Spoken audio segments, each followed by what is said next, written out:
Hello students, तो ये आज का अपना टॉपिक है मोशन इन वन डायमेंशन। हम वन शॉट में ये चैप्टर खत्म करने वाले हैं। So let's start. ठीक है, बाकी की बातें किए बिना ठीक है कुछ टॉपिक्स आते हैं, फिर भी मैं बता रहा हूँ कि डिस्क्रिप्शन के अंदर टाइमिंग है, आप वहाँ पे डायरेक्ट सीधा जा सकते हैं। Right, so let's start with the kinematics. तो मोशन इन वन डायमेंशन जो है उसके अंदर हम ऐसे पार्टिकल्स की बात करेंगे जो सिर्फ और सिर्फ स्ट्रेट लाइन में मोशन कर रहे हैं। राइट, चलिए, तो सबसे पहले बात आती है इसके अंदर रेफरेंस फ्रेम की। ठीक है, हमें समझ में आना चाहिए कि what is reference frame. Reference frame आप लोगों ने भी सुना होगा। तो फटाफट स्टार्ट करते हैं। Let's talk about reference frame.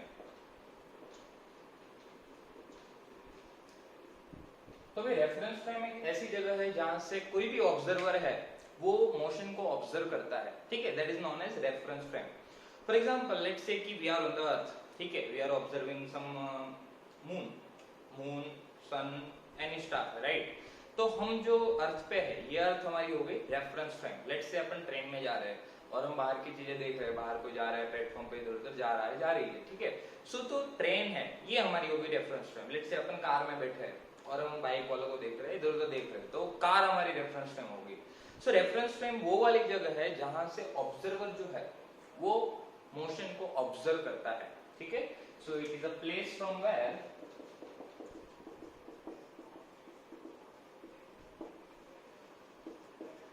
observer observes the motion। ठीक है, ऑब्जर्वर जहां से ऑब्जर्व करेगा उस प्लेस को अपन बोलेंगे रेफरेंस फ्रेम। ठीक है भाई, चलिए, अब जैसे हमारे पूरे फिजिक्स के अंदर काफी सारी क्वांटिटीज आती है जिसके अंदर इस रेफरेंस फ्रेम का इफेक्ट पड़ता है, और काफी सारी क्वांटिटीज आती है जिसके अंदर इस रेफरेंस फ्रेम का इफेक्ट कुछ भी नहीं पड़ता है। So let's start with that. तो जैसे कि फॉर एग्जांपल अगर मैं बात करूं कुछ quantity which do depends upon the reference frame and which doesn't depend upon the reference frame. Right, तो कुछ क्वांटिटीज है जो रेफरेंस फ्रेम पे डिपेंड करेगी। मतलब मैं रेफरेंस फ्रेम चेंज कर दूंगा तो वो पर्टिकुलर क्वांटिटी चेंज हो जाएगी। राइट, फॉर एग्जांपल मैं सबसे पहले बात करूं तो आ जाएगा वेलोसिटी। ठीक है, वेलोसिटी कैसे चेंज होगी? वेलोसिटी हो गया, देन स्पीड हो गया अपना, ठीक है, देन डिस्टेंस हो गया, देन डिस्प्लेसमेंट हो गया। ठीक है, तो ये सारी चीजें ऐसी हो गई कि जो रेफरेंस फ्रेम पे डिपेंड करती है। फॉर एग्जांपल लेट्स से कि अपन ट्रेन में बैठे हुए हैं। ठीक है, ट्रेन में बैठे हुए हैं और प्लेटफॉर्म पे कोई आदमी जा रहा है, प्लेटफॉर्म पे कोई आदमी 10 मीटर चला, बट लेट्स से हमारी ट्रेन भी आगे चल रही है। ठीक है, तो हमें कुछ उसका डिस्टेंस कुछ और नजर आएगा। Right, for example let's say कि अपन ट्रेन में बैठे, लेट्स से अपन बाहर की बात नहीं ट्रेन की बात करते हैं, अपन ऐसे ट्रेन में बैठे हुए हैं और कोई प्लेटफॉर्म से हमें ऑब्जर्व कर रहा है, और लेट्स से कि ट्रेन 10 मीटर पर सेकंड से जा रही है और तुम लोग ट्रेन में ही भागने लगे 5 मीटर पर सेकंड से। नहीं, ट्रेन में 5 मीटर पर सेकंड से भागने लगे और ट्रेन ऑलरेडी जा रही है 10 मीटर पर सेकंड से। तो मुझे ये बताओ कि what will be the velocity of man with respect to you.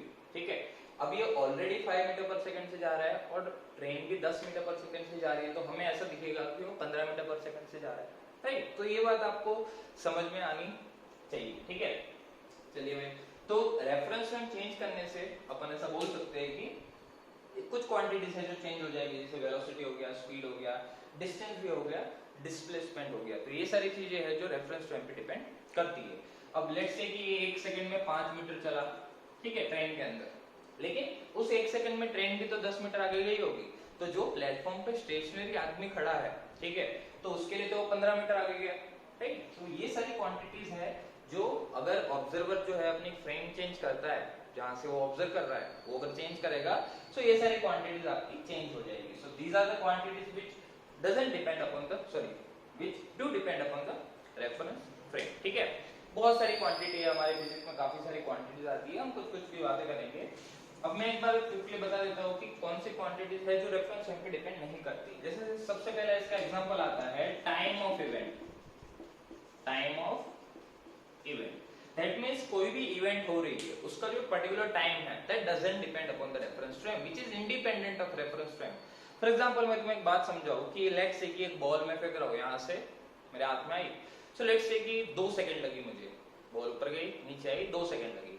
Okay, ठीक है, अब मैं ट्रेन में बैठा हूं, ठीक है, प्लेटफॉर्म से कोई आदमी आया, उसने मेरे को देखा, तो उसने देखा कि बॉल ऊपर गई नीचे आई, तो उसके लिए वो बॉल ऊपर से नीचे आने का जो इवेंट है उसमें कितना टाइम लगा, 2 सेकेंड। ऐसा थोड़ी है कि भाई मैं कार से ऑब्जर्व करूंगा, भले ही मेरी कार 100 किलोमीटर पर सेकंड से जा रही है, बट अगर ऑब्जर्वर कार में बैठा है फिर भी वो ऑब्जर्व कर रहा है इस इवेंट को, जो बॉल ऊपर जाके नीचे आ रही है, तो ऊपर जाके नीचे आने में तो उसको 2 सेकंड ही लगा ना, ठीक है। सो time of event is independent of reference time. And one more quantity, let's say independent force, independent force, that is also you can say independent of reference frame। जैसे मैं एक बात समझाऊं कि लेट्स से कि अपना पंखा है, ठीक है, पंखा है, पंखे का जो वायर है, सरिया है, उसके अंदर एक टेंशन रहेगा, राइट, पर्टिकुलर एक टेंशन रहेगा। तो आप ऐसे समझ सकते हो कि अब लेट्स से कि कोई आदमी कार से नीचे से जा रहा है, वो इस पंखे को देखेगा, तो लेट्स से इसके अंदर 100 न्यूटन लग रहा है, ठीक है, इसके अंदर टेंशन जो है उसकी वैल्यू 100 न्यूटन है। अब कोई कार से ऑब्जर्व करे, कोई नीचे बैठ के ऑब्जर्व करे, कोई ट्रेन से ऑब्जर्व करे, या कोई मून से ऑब्जर्व करे, ठीक है, लेकिन इस पंखे के अंदर जो टेंशन है वो तो भाई उतना ही रहने वाला है, वो थोड़ी चेंज होगा, राइट। तो यहाँ पर दूसरी क्वांटिटी लिखी है अपने independent force which is also independent of reference frame, which doesn't depend upon the reference frame. और ये कुछ क्वांटिटीज है जो रेफरेंस फ्रेम पे डिपेंड करती है, जैसे काइनेटिक एनर्जी भी हो गई, वो भी डिपेंड करेगी रेफरेंस फ्रेम पे, ठीक है, लिख सकते हो आप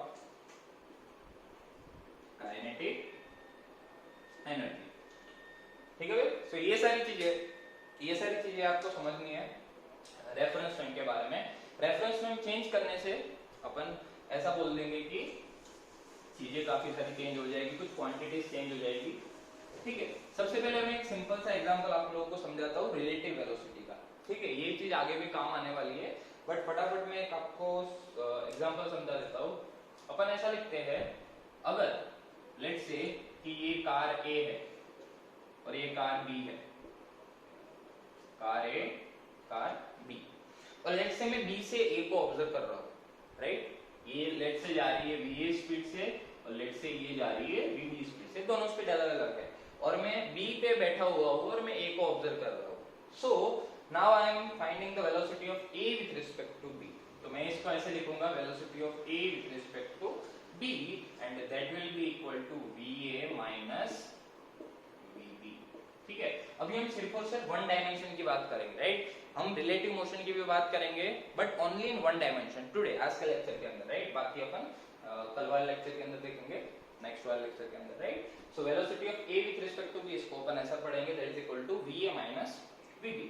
now let me give you quick example, let's say कि ये अपनी कार है या ट्रक है, ठीक है, लेट्स से ये ट्रक है और ये ट्रक जो है वो 5 मीटर पर सेकंड से जा रहा है, और इस एक आदमी है वो इधर जा रहा है 10 मीटर पर सेकंड से, और यहाँ पर एक दूसरा आदमी है वो इधर जा रहा है 20 मीटर पर सेकंड से। ट्रक की स्पीड अपन थोड़ी ज्यादा ही ले लेते हैं, इससे 25 मीटर पर सेकंड से, ठीक है। सो ये अपना ट्रक है, ये अपना मैन 2 है, ये अपना मैन 1 है, और इसके अंदर ड्राइवर भी है, ठीक है, जो गाड़ी चला रहा है, ड्राइवर बोलते हैं उसको, ठीक है। अब देखो मैं कुछ चीजें आपको पूछता हूँ कि व्हाट इज द, पहली बात, what is the velocity of driver with respect to man 1, पहले मैन के रिस्पेक्ट में ड्राइवर की वेलोसिटी क्या होगी, पहली बात, पहला सवाल, ठीक है। आप लोगों को अगर आता है तो आप इसको ट्राई कर सकते हैं फटाफट विदाउट टाइम वेस्ट किए हुए, ठीक है। दूसरा, अगर आपको स्पीड स्लो भी लगती है तो आप फास्ट कर सकते हो, राइट, आपके पास ऑप्शन तो है ही। वी, अब लेट्स से कि अगर मैं velocity of man 2 with respect to driver निकालूं, वेलोसिटी ऑफ इस with respect to driver, and तीसरा अपना एक सवाल पूछ लेते हैं, velocity of m1 with respect to m2, इसकी वेलोसिटी इसके रिस्पेक्ट में, राइट, सिंपल। आप ये तीनों सवाल समझ लोगे तो आपको कोई भी मोशन इन 1D के अंदर कोई भी रिलेटिव का सवाल आ गया तो आपको क्लियर हो जाए, राइट। सो सबसे पहले ये जो है वेलोसिटी ऑफ, ये क्या है, डी क्या है, ड्राइवर, तो इसको मैं क्या लिखूंगा, velocity of driver minus velocity of man 1, ठीक है, पहली बात ये।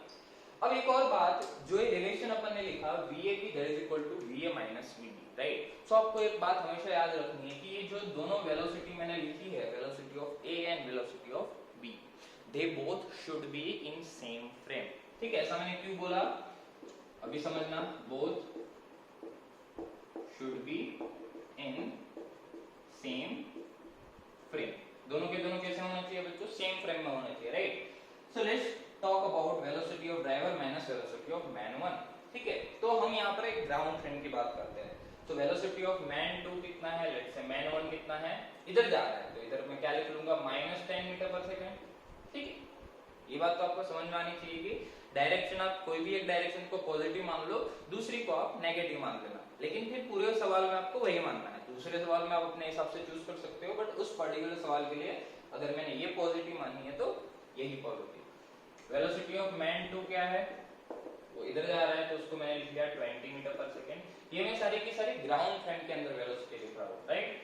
वेलोसिटी ऑफ ट्रक क्या है बच्चों, वेलोसिटी ऑफ ट्रक है 25 metre per second, and driver भी ट्रक में बैठा हुआ है, राइट, ड्राइवर भी ट्रक में बैठा हुआ है। सो वेलोसिटी ऑफ ड्राइवर भी क्या होगी बच्चों, 25 मीटर पर सेकंड। तो सिंपली आप velocity of driver with respect to m1 आप निकाल सकते हो।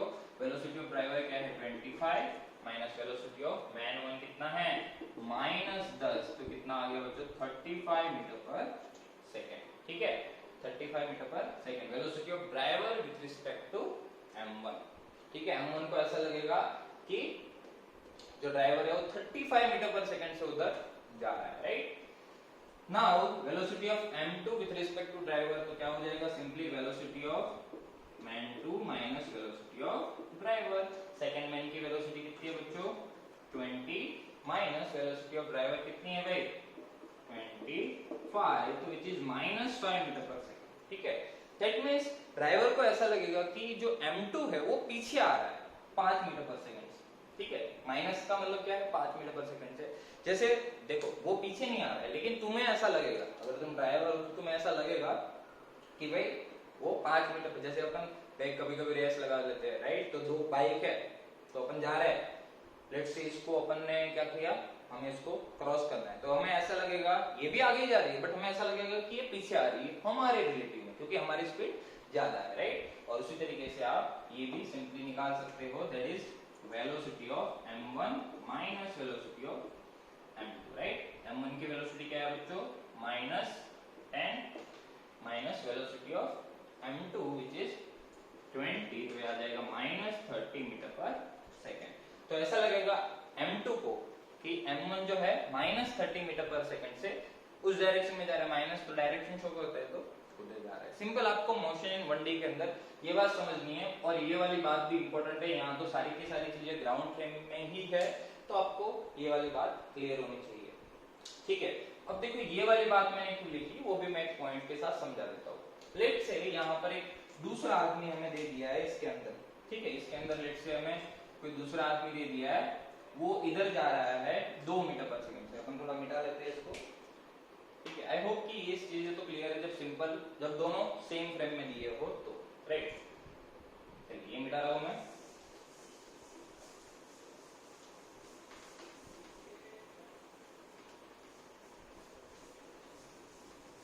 लेट्स से हमें ऐसा दिया है कि अंदर जो आदमी है वो 5 मीटर पर सेकंड से ट्रक के अंदर ही भाग रहा है, ठीक है।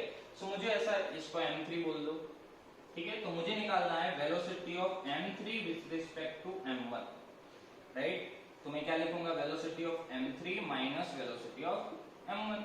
अब तुम लोग बोलोगे सर वेलोसिटी ऑफ m3 क्या है 5 मीटर पर सेकंड, बट ये गलत हो जाएगा। Velocity of m3 5 metre per second नहीं है। Velocity of m3 5 metre per second है, बट वो ट्रक के अंदर है, वो ट्रक के रिस्पेक्ट में उसकी स्पीड है, ठीक है। वो ट्रक के रिस्पेक्ट में मुझे उसकी स्पीड दी है 5 मीटर पर सेकंड, तो मुझे उसकी स्पीड ग्राउंड फ्रेम में निकालनी पड़ेगी, क्योंकि मैं जो वेलोसिटी ऑफ m1 रखूंगा वो तो ग्राउंड फ्रेम में रखूंगा, राइट। सो आपको कैसे निकालनी है वो स्पीड, ट्रक के रिस्पेक्ट में। ट्रक के रिस्पेक्ट में तो 5 मीटर पर सेकंड है, तो ग्राउंड के रिस्पेक्ट में निकालनी है। तो जो ये वेलोसिटी दी है आपको, ये क्या है, this is 5 metre per second, but ये क्या है, ये ट्रक के रिस्पेक्ट में है। So this is velocity of m3 with respect to truck, right. So यहाँ से आप ऐसे लिख सकते हो, velocity of m3 with respect to truck which is equal to velocity of m3 minus velocity of truck. तो यहाँ से आपको, क्योंकि अब देखो मैंने बताया था कि ये दोनों ग्राउंड सेम फ्रेम में होनी चाहिए, तो ये ग्राउंड फ्रेम में, तो ये भी ग्राउंड फ्रेम में आ जाएगी, और ये तो ट्रक के फ्रेम में हमें दी ही गई है। तो आप यहाँ से लिख सकते हो 5 which is equal to velocity of m3 minus velocity of truck कितनी है बच्चों 25, right. So velocity of m3 ground frame कितनी आ जाएगी 30 मीटर पर सेकेंड। तो बस यहीं पे एक गलती हो सकती है आपसे, बाकी सब आसानी है यहाँ पर कि ये दोनों के दोनों आपको सेम फ्रेम में ले रहे हैं, बस ये बात दिमाग में बिठा के रखना। तो यहाँ से आप इसको लिख सकते हो 30 माइनस वेलोसिटी ऑफ m1 कितना है -10, तो ये आपका आ जाएगा 40 मीटर पर सेकेंड, राइट। तो मुझे मतलब m1 को ऐसा लगेगा कि m3 40 मीटर पर सेकेंड से उस पर्टिकुलर डायरेक्शन में भाग रहा है, राइट। तो ये आपकी बेसिक बात हो गई किसकी, रेफरेंस फ्रेम की। और थोड़ा बहुत हमने रिलेटिव का भी डिस्कशन किया है, relative motion in one dimension, ठीक है। चलिए रेफरेंस फ्रेम की बात कर दी, कौन सी क्वांटिटी डिपेंड करती है, कौन सी क्वांटिटी डिपेंड नहीं करती है। अब हम बात करते हैं सिंपल सिंपल चीजों की, जो सबसे पहले आता है distance, displacement, speed, velocity, right. So सबसे पहले तो बात करते हैं अपन डिस्टेंस की, ठीक है। डिस्टेंस के बारे में हमें सब पता है, it is the length of the path travelled by the particle. कोई पार्टिकल है, इसको सिंपली अपन लिख लेते हैं पाथ लेंथ, ठीक है। पाथ लेंथ ए पे है, लेट्स से बी पे जा रहा है ऐसे, राइट। तो ये जो पाथ है उसकी जो लेंथ आएगी उसी को अपन क्या बोलेंगे बच्चों, पाथ लेंथ। और distance travelled by the particle, इसका यूनिट क्या है भाई, मीटर। और ये कैसी क्वांटिटी है, अपनी स्केलर क्वांटिटी है। डिस्टेंस का कोई भी यू कैन से डायरेक्शन नहीं है, right. It is a value, path length है। और डिस्टेंस कभी जीरो हो सकता है, it can not be negative, right. It can be zero and positive, it can't be negative, right. ये बात याद रखनी है आपको बस डिस्टेंस के बारे में, राइट। उसी तरीके से अपन बात करते हैं डिस्प्लेसमेंट की। तो इसी के अंदर आप डिस्प्लेसमेंट भी समझ लो। डिस्प्लेसमेंट क्या होता है, it is the shortest path between two points, right. आप घर से स्कूल जाते हो तो उसके बहुत सारे रास्ते हो सकते हैं, बट अगर मैं शॉर्टेस्ट लाइन एक ड्रॉ करूं, ठीक है, इस पर्टिकुलर डायरेक्शन में, यहां से यहां, तो ये जो शॉर्टेस्ट पाथ हो गया that is known as displacement, right. Shortest path, simply लिख लेते हैं shortest path between initial and final position, right, that is known as displacement of the particle. इसका भी यूनिट क्या है बच्चों, meter. Also this is scalar और vector, this is vector quantity, right. Displacement की डायरेक्शन होती है बट डिस्टेंस की डायरेक्शन नहीं होती है। अब डिस्प्लेसमेंट वेक्टर क्वांटिटी है, ये नेगेटिव भी हो सकता है, जीरो भी हो सकता है एंड पॉजिटिव भी हो सकता है। अगर मैं बोलूं कि 5 मीटर डिस्प्लेसमेंट इधर है एंड 5 मीटर डिस्प्लेसमेंट इधर है, तो यहाँ पे डायरेक्शन इंपॉर्टेंट है, तो बस नेगेटिव भी हो सकता है, जीरो भी हो सकता है, पॉजिटिव भी हो सकता है, and this can not be negative. चलिए एक और बात हमें पता चलती है कि जो डिस्टेंस है एंड डिस्प्लेसमेंट, उसमें से कौन किसकी वैल्यू ज्यादा होगी, डिस्टेंस की। ऑब्वियस सी बात है, अगर मैं ये यही दोनों पॉइंट की बात करूं तो यहां से यहां जाने के बहुत सारे रास्ते हो सकते हैं, ठीक है भाई। कोई बोले ये रास्ता है, कोई बोले ये रास्ता है, बहुत सारे रास्ते हो सकते हैं। अब ये शॉर्टेस्ट पाथ है विच इज डिस्प्लेसमेंट, तो मैं ऐसा बोल सकता हूं डिस्टेंस है which is greater than displacement. ये तो हमें पता चल गया कि डिस्टेंस हमेशा डिस्प्लेसमेंट से ज्यादा होता है, कम तो कभी नहीं होगा, और इक्वल भी हो सकता है। लेट्स से अगर मैं शॉर्टेस्ट पाथ पे ही जा रहा हूं तो मैं ऐसे ही बोलूंगा ना कि यहां से यहां की पाथ लेंथ यही है डिस्प्लेसमेंट के बराबर। सो डिस्टेंस इज ग्रेटर और इक्वल टू डिस्प्लेसमेंट, राइट। ये वाली बात आपको इसके अंदर याद रखनी है। डिस्टेंस की वैल्यू डिस्प्लेसमेंट के बराबर भी हो सकती है और उससे ज्यादा भी हो सकती है, राइट। सो ये बेसिक बात होगी आपकी किसके बारे में, डिस्टेंस एंड डिस्प्लेसमेंट के बारे में।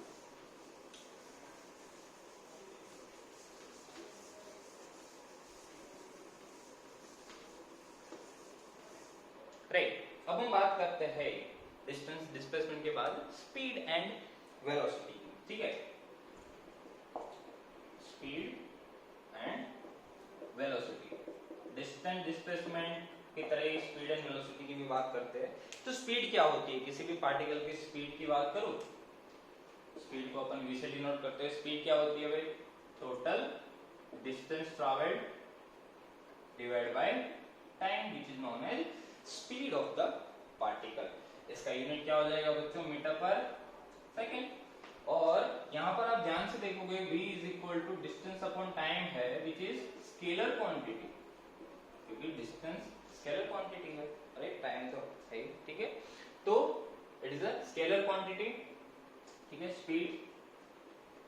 वेलोसिटी की मैं बात करूं तो वेलोसिटी क्या होती है बच्चों, that is displacement upon time. Unit इसका भी क्या है बच्चों, मीटर पर सेकंड, बट ये डिस्प्लेसमेंट है तो मैं इसको ऐसे लिखूंगा r vector divide by t, right. तो यहां से हमें एक बात पता पड़ेगी कि ये वेलोसिटी जो है आपकी कैसी क्वांटिटी है, सिंपल वेक्टर क्वांटिटी है, राइट। तो आपको ये बात समझ में आ जाएगी किसके बारे में, स्पीड एंड वेलोसिटी के बारे में। अब हम generally day to day life में स्पीड एंड वेलोसिटी की बात करते हैं तो हमें एवरेज स्पीड का काम पड़ता है, ठीक है। हम जनरली एवरेज स्पीड से मतलब रखते हैं, क्योंकि लेट्स से कि अगर मैं बोलूं कि मैं घर से स्कूल गया 60 मीटर पर सेकंड स्पीड से, 60 किलोमीटर पर आवर से, राइट। तो हर बार ऐसा जरूर नहीं है कि 60 किलोमीटर पर आवर ही हमारी स्पीड हो सकता है ट्रैफिक आ रही है तो हमें स्लो करना पड़ेगा, राइट। या कभी अपन 100 की स्पीड पे भी जाते हैं, ठीक है, कभी कभी ऐसे खुले रोड पे, तो ऐसा होता है। तो हमें क्या करना है, उनकी एवरेज वैल्यू निकालनी है, ठीक है। एवरेज वैल्यू निकालनी है सारी की सारी मोशन के अंदर, तो हमें एवरेज स्पीड की भी जरूरत पड़ेगी एंड एवरेज वेलोसिटी की भी जरूरत पड़ेगी। तो अगर मैं एवरेज स्पीड की बात करूं, so what is the average speed, so average speed होती है total distance divide by total time. You can also write it as delta x by delta t, delta x या delta r by delta t, that is total distance divided by total time, simple, ठीक है। और उसी तरीके से अगर मैं बात करूं एवरेज वेलोसिटी की, तो ये उसी तरीके से हो जाएगा total displacement divided by total time, right. ये मैंने डेल्टा x क्यों लिखा बताता हूं। लेट्स से कि अगर मैं ऐसे ही ओरिजिन से कोई पार्टिकल लेता, लेट्स से वो t1 टाइम के अंदर x1 पे पहुंच गया इन t1 time and t2 time के अंदर वो x2 पे पहुंच गया, ठीक है। मुझे इतना पता है कि उसको x1 जितना डिस्टेंस कवर करने में लगा टाइम t1 और x2 जितना डिस्टेंस ट्रैवल करने में लगा टाइम t2, तो मुझे उसकी एवरेज स्पीड निकालनी है बिटवीन x1 एंड x2, ठीक है। अगर पार्टिकल एक ही पाथ पे स्ट्रेट लाइन पे जा रहा है तो हम डिस्टेंस डिस्प्लेसमेंट को एक मान सकते हैं, बट वो अगर इधर उधर ऐसे ऐसे जा रहा है तो डिफरेंस आ जाएगा, राइट। सो अगर मैं बात करूं यहाँ पर average speed of the particle, right, तो एवरेज स्पीड क्या हो जाएगा, total distance upon total time. So यहाँ से यहाँ का टोटल डिस्टेंस कितना है, x2 माइनस x1, राइट। सो हम यहाँ पर क्या लिखेंगे, x2 minus x1 divide by delta t, delta t क्या हो जाएगा, t2 माइनस t1, राइट। सो ये वाली बात आपको समझनी है, एवरेज वेलोसिटी है, इसको अपन वेक्टर फॉर्म में लिख लेते हैं r2 minus r1 divide by t2 minus t1, right. So average speed average velocity. अब एवरेज स्पीड एवरेज वेलोसिटी की बात करने के बाद हम पढ़ेंगे इंस्टेंटेनियस वेलोसिटी, इंस्टेंटेनियस स्पीड। अब ये इंस्टेंटेनियस क्या होता है, इंस्टेंटेनियस मतलब किसी भी एक पर्टिकुलर मोमेंट पे स्पीड, राइट। जैसे अपना स्पीडोमीटर रहता है गाड़ी के अंदर, ठीक है, गाड़ी के अंदर जो स्पीडोमीटर रहता है वो कभी 60 दिखाता है, जैसे अपन ऑन द स्पॉट स्पीड दिखाता है वो, that shows us the instantaneous speed, ठीक है। इंस्टेंटेनियस स्पीड उस पर्टिकुलर मोमेंट पे, अगर मैं बोलूं कि मुझे यहाँ से उधर जाने में, घर से स्कूल जाने में मेरे को लेट्स से मुझे 1 घंटा लगता है, तो मैं ऐसा पूछूं कि 35 मिनट के अंदर आपकी स्पीड क्या थी, या तो 112 सेकंड पे आपकी स्पीड क्या थी, ठीक है। So that speed is known as instantaneous speed, ठीक है। अब मुझे इंस्टेंटेनियस स्पीड कैसे मिलेगी, ठीक है। अब मेरी स्पीड तो भाई चेंज होती रहती है हर एक इंटरवल के अंदर, ठीक है। सो अगर मैं वो इंटरवल छोटा छोटा करते जाऊं, ठीक है, तो छोटे से इंटरवल में, जैसे अगर मैं बोलूं कि मैं x1 पे गया, ठीक है, सो मेरी स्पीड कुछ थी, लेट्स से कि यहाँ पर ट्रैफिक थोड़ी कम थी तो यहाँ पर मेरी स्पीड थी 50 मीटर पर सेकंड, यहाँ पे ट्रैफिक थोड़ी ज्यादा हो गई तो यहाँ पर हो गई 30 मीटर पर सेकंड, ये हुआ। अगर मैं इससे थोड़ा सा आगे का डिस्टेंस बात करता इधर वाला, सो यहाँ पर 30 से ज्यादा होगी ना, लेट्स से 30 से ज्यादा है, 40 मीटर पर सेकंड है, मतलब यहाँ से 50 से 30 हुआ, ठीक है, तो बीच में 30 से ज्यादा होगा, मतलब 50 से कम 30 से ज्यादा, और थोड़ा पास में आऊंगा तो 50 से थोड़ा सा कम होगा, ठीक है। तो मुझे इस t1 टाइम पे, या तो ऐसा बोल सकता हूँ इस t1 टाइम पे जस्ट पास में इंस्टेंटेनियस स्पीड मिल सकती है अगर मैं बहुत ही पास की बात करूं, इस पर्टिकुलर पॉइंट के बहुत पास की बात करूं, मतलब t1 से थोड़ा सा एक्स्ट्रा टाइम बाद में अगर स्पीड निकालूं तो जो भी स्पीड आएगी, अब लेट्स से यहाँ 50 है, फिर लेट्स से कि 50 के बाद थोड़ी स्पीड ट्रैफिक आ रही है, ट्रैफिक धीरे धीरे आ रही है तो 50 से हो गया 49, ठीक, 50 से 49 हो गया।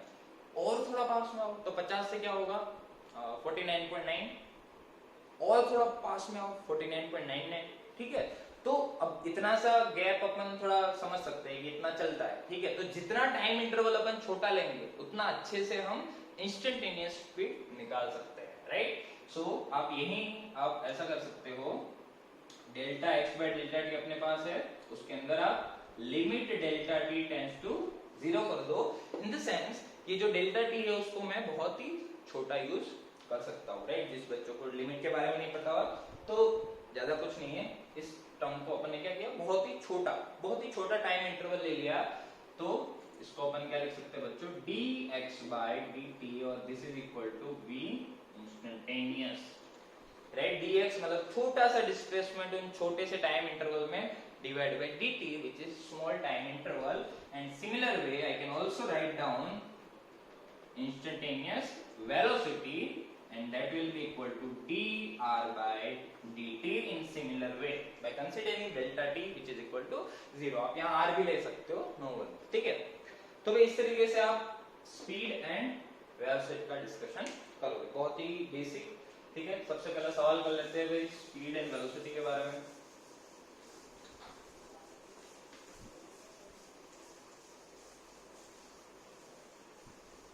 चलो एक से मुझे ऐसा दिया हुआ है, बहुत ही इजी सवाल है, आप इसको पहले ट्राई कर सकते हो।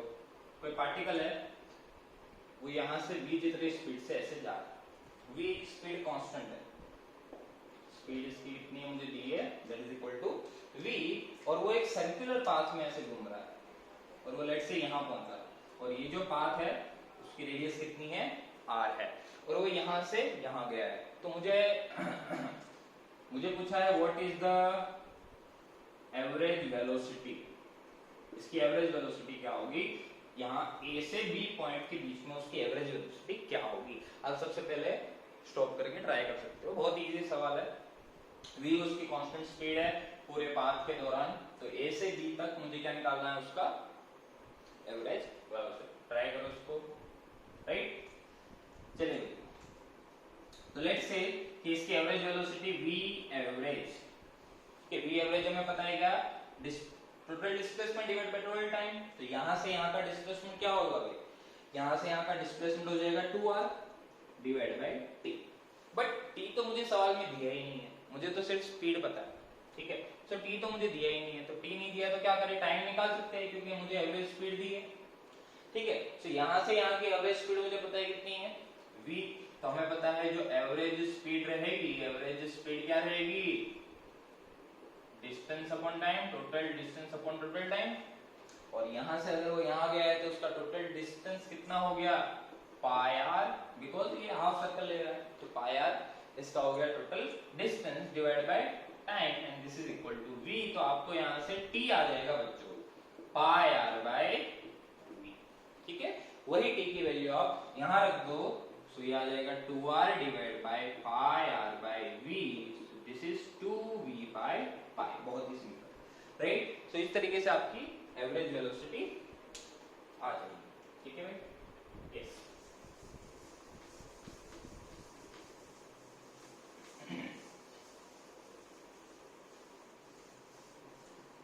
अब आपको काफी बार ऐसे भी सवाल आपको दिख जाएंगे कि कोई पार्टिकल है, वो कोई ए पॉइंट से बी पॉइंट तक जा रहा है, लेट्स से कि वो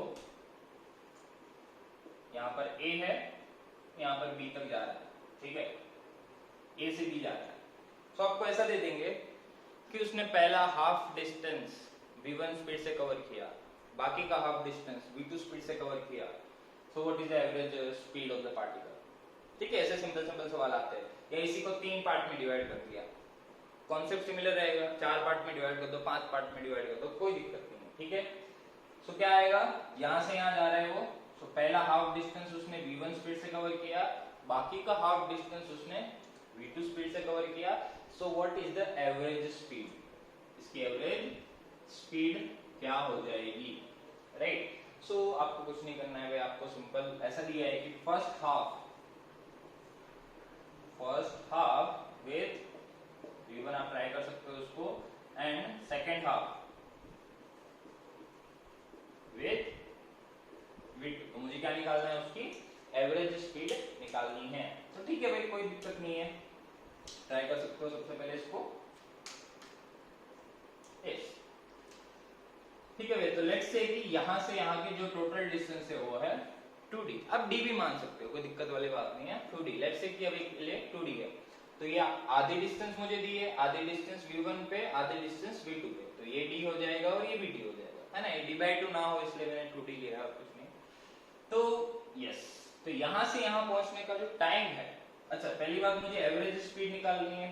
तो एवरेज स्पीड के लिए मुझे क्या क्या जरूरत पड़ेगी, एक तो पड़ेगी टोटल डिस्टेंस की डिवाइड बाय टोटल टाइम की, भाई दोनों की जरूरत पड़ेगी, टोटल डिस्टेंस टोटल टाइम। तो भाई टोटल डिस्टेंस क्या हो जाएगा 2d, और total time, the time taken from here to here, टाइम कितना लगेगा भाई, लेट्स से यहां पे टाइम लगा t1 और यहां पे टाइम लगा t2, राइट।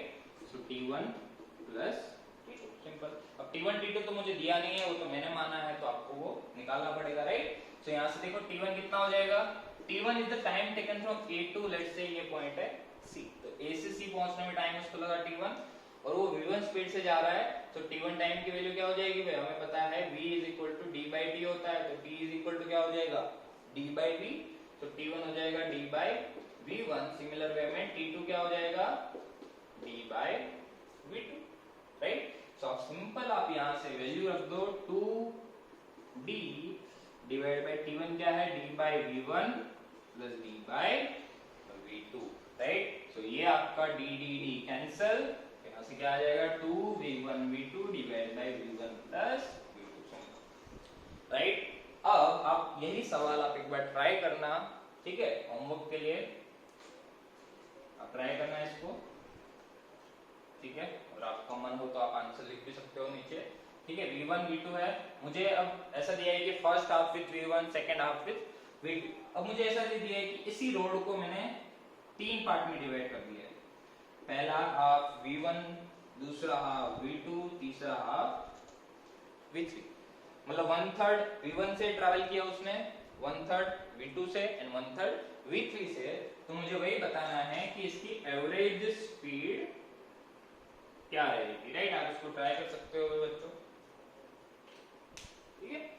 सो यस, एक तो इस टाइप का सवाल आता है कि तुम लोगों को हाफ डिस्टेंस के टर्म में दे दिया जाए। दूसरा टाइप का सवाल ऐसा आता है कि तुम्हें ऐसा बोल देंगे कि पहला आधा टाइम, लेट्स से उसको यहां से वहां जाने में 20 सेकंड लगा, यहां से यहां जाने में 20 सेकंड लगा, तो या तो तुम्हें ऐसा दे देंगे, अपन देखो लिख लेते हैं, राइट। आई होप कि ये चीज तो क्लियर है, आपको कुछ नहीं करना, total distance upon total time.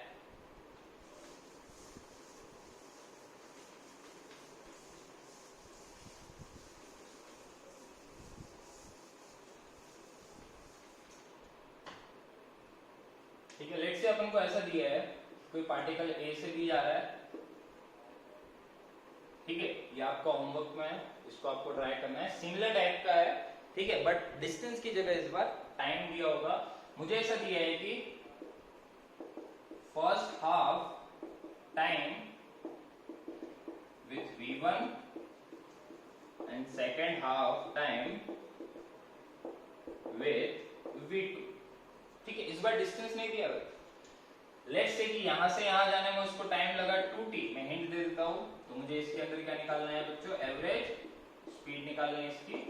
सो पहले आधे टाइम के अंदर उसकी जर्नी के अंदर लेट्स से उसको 20 सेकंड लगा, ठीक है, अपने मान लिया 2t, ठीक है। सो पहले t टाइम के अंदर उसकी स्पीड है v1। अब पहले t टाइम के अंदर मैंने ये नहीं बोला कि आधा डिस्टेंस कवर करेगा, नहीं, जरूर नहीं है, वो तो डिपेंड करेगा v1 एंड v2 की वैल्यू पे, राइट।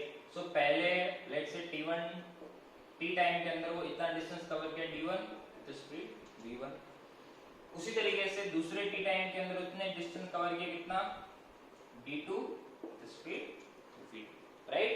सो आपको क्या करना है बच्चों, एवरेज स्पीड निकालनी है, ठीक है। आप इसको ट्राई कर सकते हो, ये होमवर्क के लिए है, ठीक है भाई।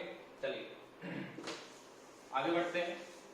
सो ये आपकी बेसिक बात हो गई कि किसकी, एवरेज वेलोसिटी, एवरेज स्पीड। अब आपको थोड़ा इंटीग्रेशन डिफरेंशिएशन हमने जो पढ़ा था उसका इसके अंदर यूज कैसे आएगा वो देख लेते हैं, ठीक है। सो लेट्स से आपको ऐसा दे दिया है कि कोई भी पार्टिकल है, पहले अपन एक्सेलरेशन की बात कर लेते हैं, राइट, कि एक्सेलरेशन क्या होता है। सो जैसे अपन ने स्पीड पढ़ा, वेलोसिटी पढ़ा, उसी तरीके से अपन को एक्सेलरेशन भी समझ में आना चाहिए। एक्सेलरेशन क्या होता है बच्चों?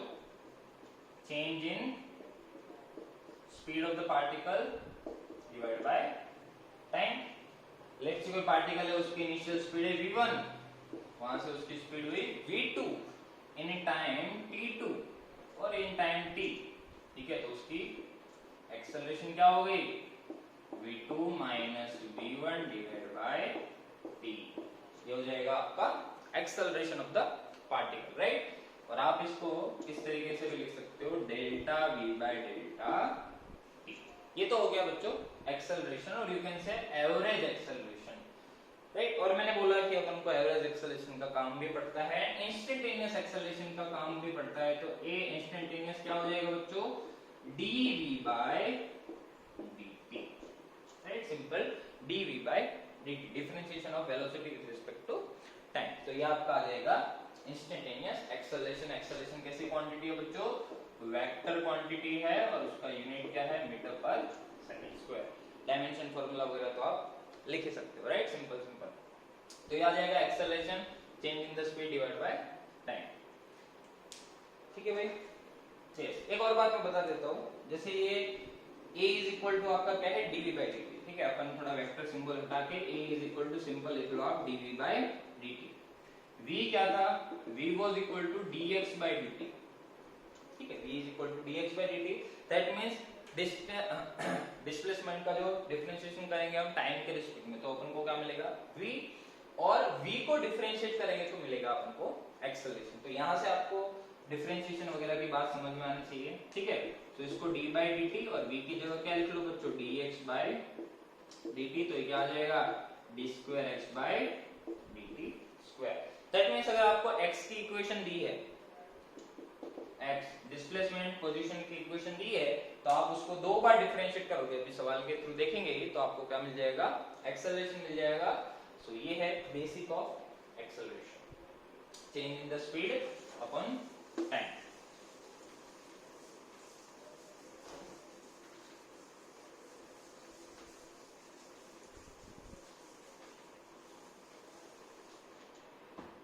Right, now let's talk about question, ठीक है। क्वेश्चन करते हैं। मान लो कि मुझे ऐसा दे दिया कोई पार्टिकल है, उसका जो पोजीशन है वो टाइम के रिस्पेक्ट में कुछ 5t square minus 6t plus 1 की तरह वेरी करता है। टाइम के रिस्पेक्ट में कोई पार्टिकल है वो इस तरीके से वेरी करता है। इसको अपन 6 और इसको अपन ऐसा ले लेते हैं ना। तो मुझे ऐसा दिया है कि कोई पार्टिकल है, उसकी पोजीशन है वो टाइम के रिस्पेक्ट में ऐसे वेरी करती है। सो मुझे ऐसा पूछ लिया, find out the velocity at 2 second, acceleration at 3 second, ठीक है, ये चीज मुझे दी है। और लेट्स से मुझे ऐसा भी पूछ लिया है कि find acceleration when velocity is 0, ठीक है। तीनों सवाल मैं एक साथ ही करा देता हूँ ताकि आपको ये सारा कॉन्सेप्ट एक साथ क्लियर हो जाए, ठीक है। तो सबसे पहले आपको वेलोसिटी निकालनी है। तो हमें पता है कि अगर हमें पोजीशन और टाइम का रिलेशन पता है, तो हमें वेलोसिटी पता है क्या? dx बाय dt। इसको टाइम के रिस्पेक्ट में एक बार डिफरेंशिएट करोगे तो आपकी वेलोसिटी आ जाएगी, राइट। तो अगर आपको x is equal to 6t square minus 2t plus 1 पता है, तो उसका डिफरेंशिएशन टाइम के रिस्पेक्ट में हमने सिखाया है कि डिफरेंशिएशन नहीं पता हो तो आई बटन पे जा सकते हो, वहां से सीधा आप क्लिक करो डिफरेंशिएशन पे, राइट, डिस्ट्रीब्यूशन के अंदर, तो आप सीधा ही इस टाइप के सिंपल डिफरेंशिएशन पे पहुंच जाओगे dx बाय dt, राइट। तो ये क्या आ जाएगा बच्चों? 6t स्क्वायर माइनस 2t का डिफरेंशिएशन। इसका डिफरेंशिएशन क्या होगा? 6 और 6 t स्क्वायर का 2t माइनस 2t का 2 तो कांस्टेंट और t का आ जाएगा 1, और ये 1 तो अपना कांस्टेंट है, तो कांस्टेंट का डिफरेंशिएशन आ जाएगा 0। तो आपका वेलोसिटी आ जाएगा बच्चों 12t माइनस, राइट। सो ये आ जाएगा वेलोसिटी और टाइम का relation. Now I need to find out the velocity at 2 second. तो बच्चों पहले सवाल का आंसर अपना यहां से आ जाएगा, right. Velocity that is equal to 12t 2 second minus 2, तो आ जाएगा 24 minus 2 which is 22 metre per second. Now our second question is acceleration at 3 second. Right, acceleration निकालना है। तो अगर हमें वेलोसिटी आ गई तो हमें एक और बात पता है कि वेलोसिटी को एक बार और डिफरेंशिएट करेंगे तो हमें आ जाएगा एक्सेलरेशन ऑफ द पार्टिकल। तो यहाँ से एक्सेलरेशन क्या आ जाएगा बच्चों, dv/dt। इसको एक बार और डिफरेंशिएट करो तो 12t का आ जाएगा 12 और 2 का आ जाएगा 0, तो सिंपल 12। और ध्यान से देखोगे तो this is independent of time, ये कांस्टेंट एक्सेलरेशन है। किसी भी टाइम पे एक्सेलरेशन की वैल्यू क्या होगी बच्चों, 12 मीटर पर सेकंड स्क्वायर ही होगी। तो कोई भी टाइम दिया होगा वो तो इस सवाल के अंदर आ गया, बाकी कोई और सवाल भी होता तो हो सकता है कि यहाँ पर और भी एक आगे तुम्हें सॉल्व करना पड़े। राइट, तो एक्सेलरेशन आपका आ जाएगा 12 मीटर पर सेकंड। तो सेकंड वाला सवाल का आंसर आ गया 12 metre per second square. Now I need to find out the acceleration when velocity of the particle is 0। अब देखो एक बात समझ में आ गई कि वेलोसिटी भले ही 0 कभी भी हो, ठीक है, या तो तुम ऐसा भी पूछ सकते हैं एक्सेलरेशन और डिस्प्लेसमेंट और पोजीशन, ठीक है, पोजीशन व्हेन वेलोसिटी इज 0, ठीक है। तो पोजीशन निकालनी है, जब वेलोसिटी 0 है तो वेलोसिटी कब 0 है, सो वेलोसिटी की इक्वेशन पता है 12t - 2, रख दो वेलोसिटी को 0 रख दो। तो यहां से आपका आ जाएगा 12t that is equal to 2, तो t की value 2/12 which is 1/6 second. That means 1/6 second पे वेलोसिटी ऑफ द पार्टिकल क्या हो जाएगी बच्चों, 0 हो जाएगी, ठीक है।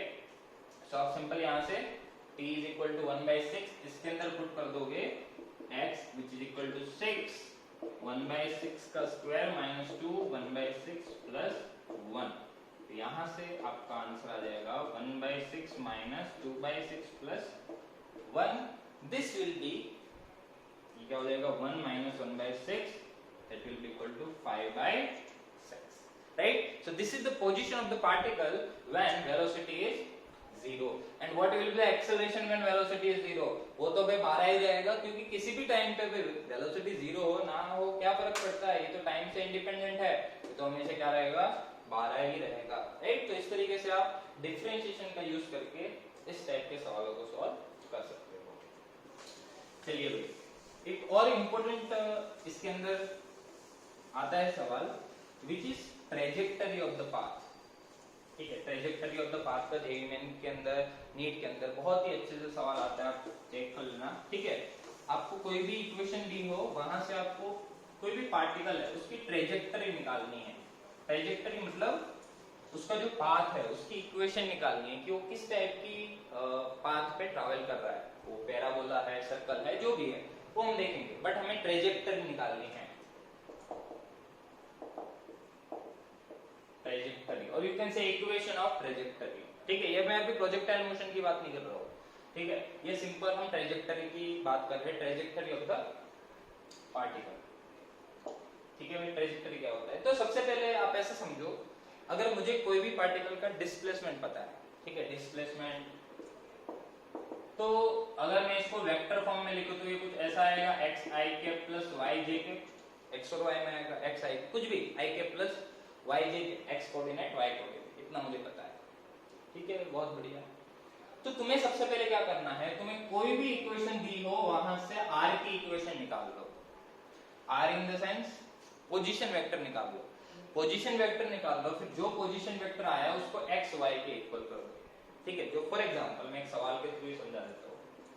लेट्स से कोई पार्टिकल है, उसकी वेलोसिटी मुझे दी है, सिंपल वेलोसिटी मुझे दी है, लेट्स से उसकी वेलोसिटी मुझे दी है 4i plus 3 minus 2t j, ठीक है, इतना मुझे दिया है, this is the velocity of the particle.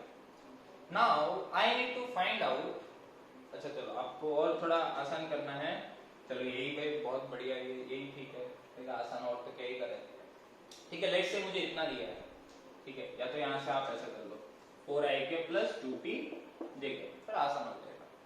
तो मुझे ये दिया हुआ है और मुझे पूछा है कि what will be the equation of trajectory of the particle, बस इतना ही सवाल है। वेलोसिटी ऑफ द पार्टिकल दी है which is varying with respect to time, तो मुझे ये पूछा है कि what will be the trajectory of the particle. तो आप सबसे पहले क्या करो, v का पता है अपन को, क्या लिख सकते हैं dr/dt, right. So this is 4i plus 2t j, तो इसको क्या लिख सकते हैं dr 4i plus 2t j और dt इधर ठीक है, तो आपको यहाँ पर क्या करना पड़ेगा बच्चों, इंटीग्रेट करना पड़ेगा, राइट। तो आपको अगर वेलोसिटी पता है तो डिस्प्लेसमेंट में जाना आना चाहिए, डिस्प्लेसमेंट पता है तो वेलोसिटी जाना आना चाहिए, राइट। तो इंटीग्रेशन का यूज होगा, वापस वही बोलूंगा, आई पे क्लिक करो, ठीक है। इंटीग्रेशन पार्ट पे सीख सकते हो सिंपल, अगर नहीं आता है तो आता है तो फिर सिंपल सी बात है। अगर आपको वेलोसिटी की इक्वेशन पता है तो वहां से आप सिंपल पोजीशन वेक्टर निकाल सकते हो। सो देखो 4i dt, तो 4 dt अलग अलग कर लो इसको सिंपल, देखो मैं अलग अलग इजीली करा रहा हूं तो देख लो, या एक के पले टर्म और यह आ जाएगा 2 कॉमन t dt, तो ये j के पले टर्म, राइट। तो ये जो है 4 का क्या होगा इंटीग्रेशन में, 4t, 4 तो बाहर आ जाएगा, dt का हो जाएगा t। सो r की जो इक्वेशन आएगी ये आपकी क्या आ जाएगी बच्चों, 4t i कैप, dt का तो t, 4 का 4, और t का क्या हो जाएगा बच्चों, t स्क्वायर बाय 2, ठीक है। तो 2 t square by 2 j cap, simple, ठीक है। t square by 2 j cap, 2 आप कैंसिल कर दो तो आपकी इक्वेशन आ जाएगी 4t i cap plus t square j cap. तो आप एक बात दिमाग में बिठा के रख लो कि आपको कोई भी इक्वेशन दी है, एक्सेलरेशन की दी है, वेलोसिटी दी है और r की दी है, तो पे बोनस पॉइंट है, ठीक है, सीधे मिल जाएगा ट्रेजेक्टरी। सो आपको क्या करना है, सबसे पहले r की इक्वेशन निकालो, x y इस फॉर्म में निकल गई, ठीक है। सो ये जो टर्म है इसको बोल दो आप x, और ये जो टर्म है उसको आप बोल दो y, बस इतना ही करना है आपको। तो x की वैल्यू क्या आ जाएगी बच्चों, 4t, और y की वैल्यू क्या आ जाएगी, t square.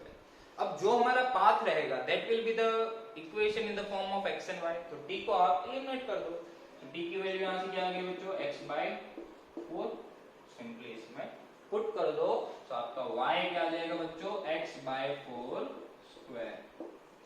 This is the equation of trajectory x²/16, और you can also right x² 16। y आप प्रीवियस ईयर के सवाल सॉल्व कर सकते हो, बहुत सारे इस टाइप के सवाल दिए इस टाइप, राइट। और मैंने जो पहले लिखा था कुछ 3t - 2t करके, 3 - 2t, वो भी आप ट्राई कर सकते हो, ठीक है, अगर ये बात समझ में आई है तो, ठीक है भाई। तो आपको कोई भी इक्वेशन दिए, आपको इक्वेशन ऑफ ट्रेजेक्टरी का सवाल आए तो आपको क्या करना है, सिंपल r के अंदर इक्वेशन निकालो, r के अंदर इक्वेशन निकालो, v दिया है तो v से r में पहुंचना कोई बड़ी बात नहीं है, राइट। v को एक बार सिंपली आप इंटीग्रेट कर दोगे तो r आ जाएगा, वहां से आप x y कर लो, काम खत्म, ठीक है भाई। तो इस तरीके से आप इक्वेशन ऑफ ट्रेजेक्टरी पे सवाल कर सकते हो, ठीक है। अब जो मेन बात आती है आपकी,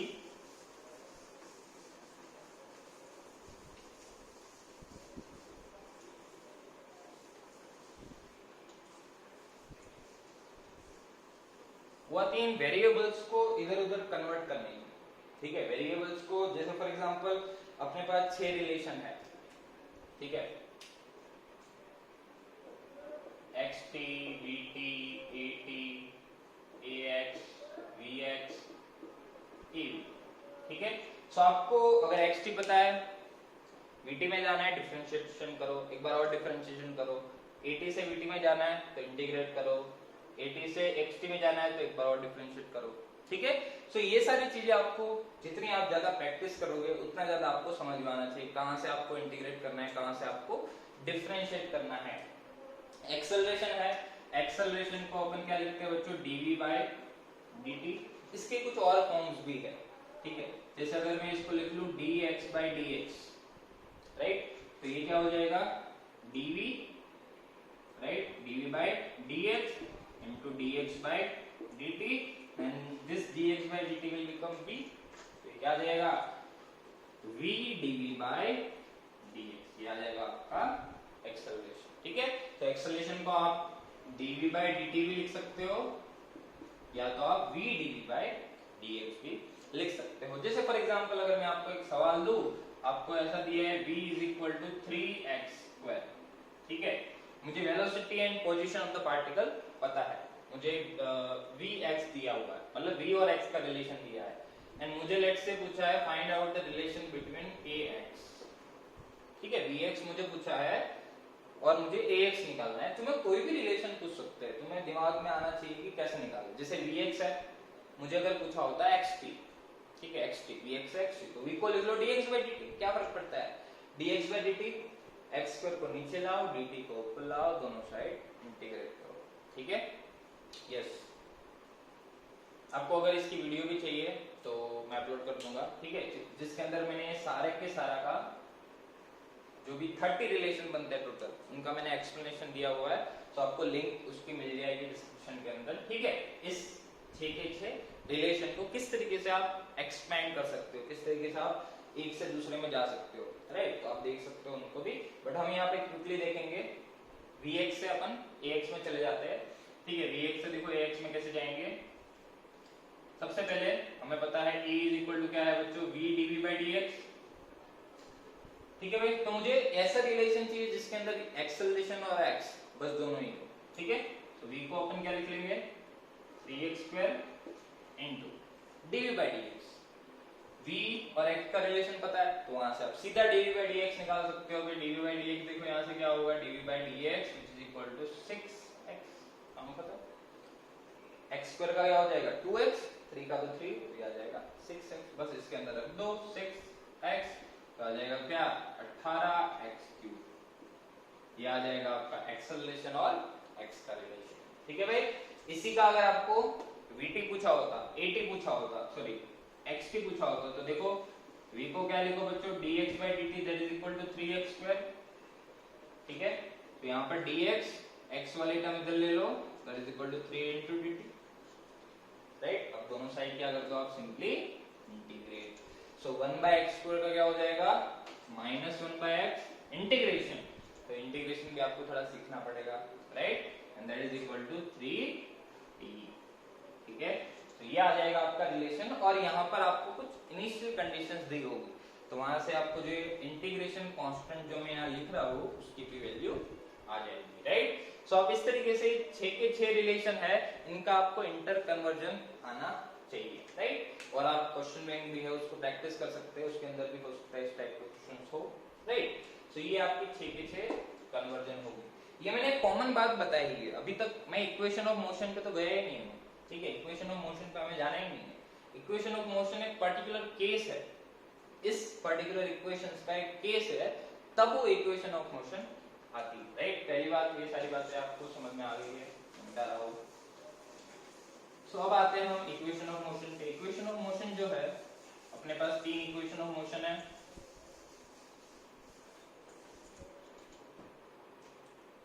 तीन इक्वेशन ऑफ मोशन कौन सी है भाई, v is equal to u plus at, then d is equal to ut plus half at square, then v square minus u square is equal to 2ad। तो ये 3 इक्वेशन ऑफ मोशन अपने पास है। आपको एक बात समझनी है कि 3 इक्वेशन ऑफ मोशन हम तभी लगा सकते हैं जब एक्सेलरेशन ऑफ द पार्टिकल क्या हो बच्चों, कांस्टेंट हो, ठीक है।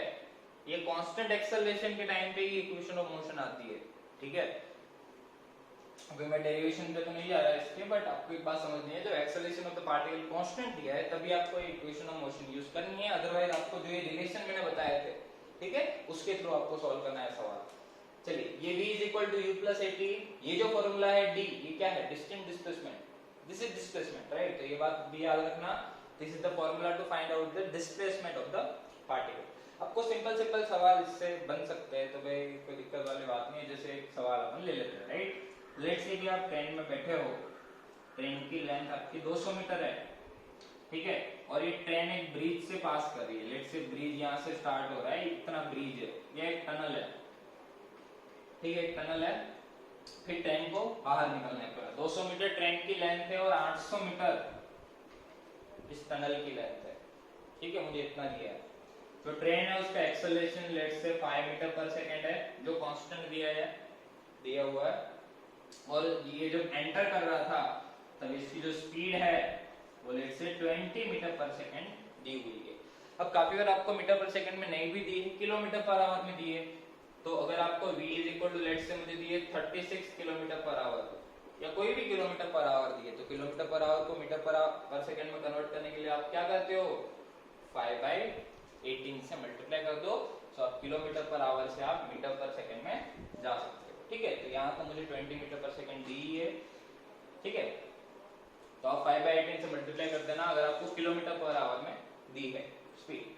तो मुझे ऐसा पूछा है कि ये जो ट्रेन है ये पूरा का पूरा टनल क्रॉस करेगी तो उसको कितना टाइम लगेगा। तो आप ट्राई कर सकते हो इसको जल्दी से।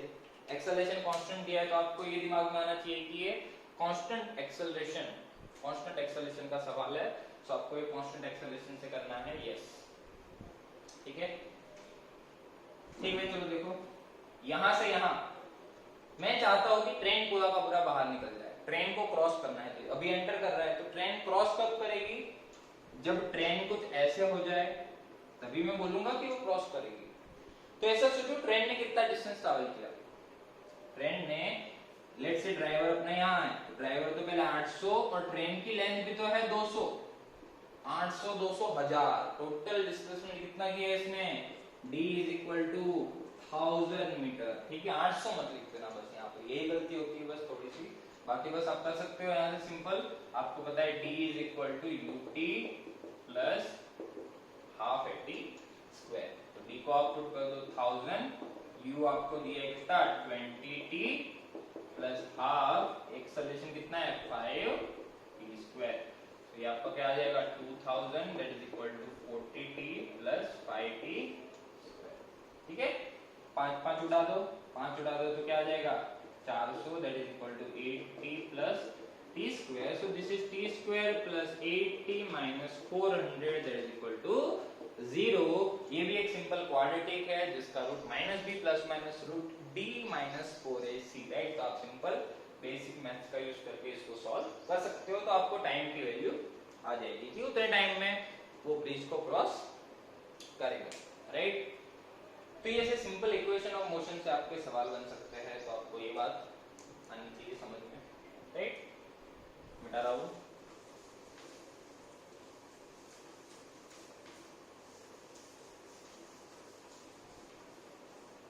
राइट। तो ये बात हो गई अपनी इक्वेशन ऑफ मोशंस की। अब देखो इक्वेशन ऑफ मोशन में 9th स्टैंडर्ड में पढ़ते हैं, बहुत सिंपल सी फालतू सी चीज है, ठीक है, इसमें कोई बड़ी बात नहीं है, बट इसका यूज रिलेटिव मोशन के अंदर हम कैसे करेंगे। Relative motion in 1D one dimension motion के अंदर जो हम रिलेटिव मोशन की बात करते हैं वो सबसे ज्यादा इंपॉर्टेंट है। सो हम थोड़ा सा, जैसे मैंने एक आउटलाइन तो दे ही दी है, जो हमने वो ट्रक वाला सवाल किया था मैन 1 मैन 2 कि रिलेटिव मोशन इन 1D क्या है, ठीक है। सो रिलेटिव इन 1 डायमेंशन, ठीक है। इसका एक सवाल के थ्रू एक मस्त एक एग्जांपल समझते हैं, बाकी जितने भी सवाल इसके आ जाए आप इसके कर सकते हो, चोर पुलिस के एग्जांपल आ जाए, कुछ भी सवाल आ जाए, है ना, रिलेटिव इन 1 डायमेंशन का, तो आपको समझ में आना चाहिए। जैसे लेट्स से आप यहाँ पर हो, ठीक है, आपकी ऐसी इच्छा है कि आप टमाटर चोरी करो, ठीक है, तो आपने क्या किया, यहाँ से टमाटर की लारी थी, वहां से टमाटर चोरी कर लिए और लारी लेके गए, आप भाग गए, ठीक है, आप लारी लेके भाग गए, यहाँ पर लारी लेके पहुंच गए, ओके ठीक है, बहुत बढ़िया। तो लारी वाला था वो जग गया, उसने आपको देखा कि भाई ये बंदा टमाटर लेके भागा, ठीक है, महंगा क्या है टमाटर, ठीक है, नींबू, यस नींबू लेके भागे आप। सो लेट्स से नहीं पेट्रोल लेके भागे, राइट, लेट्स से ये पेट्रोल पंप है और पेट्रोल से कैन लेके भागा वो बंदा। लेट्स से अभी इसकी जो स्पीड है अभी इस पर्टिकुलर टाइम पे इसकी स्पीड लेट्स से है 20 मीटर पर सेकेंड, ठीक है, और इसका जो एक्सेलरेशन है, ठीक है, 20 मीटर पर सेकेंड, एक्सेलरेशन इसका है 5 मीटर पर सेकेंड, ठीक है, इतना मुझे पता है। अब मैं बात करूं इसकी, जो पेट्रोल पंप का मालिक था उसने देखा कि भाई वो पेट्रोल लेके भाग रहा है, तो अभी इसी की इनिशियल स्पीड तो 0 ही है ना, उसको अभी उस पर्टिकुलर टाइम पे पता ही चला है कि वो है वगैरह वगैरह, ठीक है, बट इसका एक्सेलरेशन तो इसको ज्यादा रखना पड़ेगा, इसका acceleration 10 metre per second square है, ठीक है, और इन दोनों के बीच की जो डिस्टेंस है वो है 100 मीटर। अभी मतलब वो 100 मीटर दूर चला गया, उसके बाद मुझे पता चला कि यस वो क्या कर रहा है, वो भाग रहा है पेट्रोल लेके, तो अब मैं भागना शुरू करूंगा with the acceleration 10 metre per second और u है 0। तो पहली बात तो मैं तुम्हें ये पूछूं कि क्या ये इसको पकड़ पाएगा, यस बिल्कुल पकड़ पाएगा, ठीक है, क्योंकि इसका जो एक्सेलरेशन है वो इससे ज्यादा है, तो कभी ना कभी तो ये इससे ज्यादा स्पीड हासिल कर ही लेगा, ठीक है, तो ये इसको बिल्कुल ही पकड़ लेगा।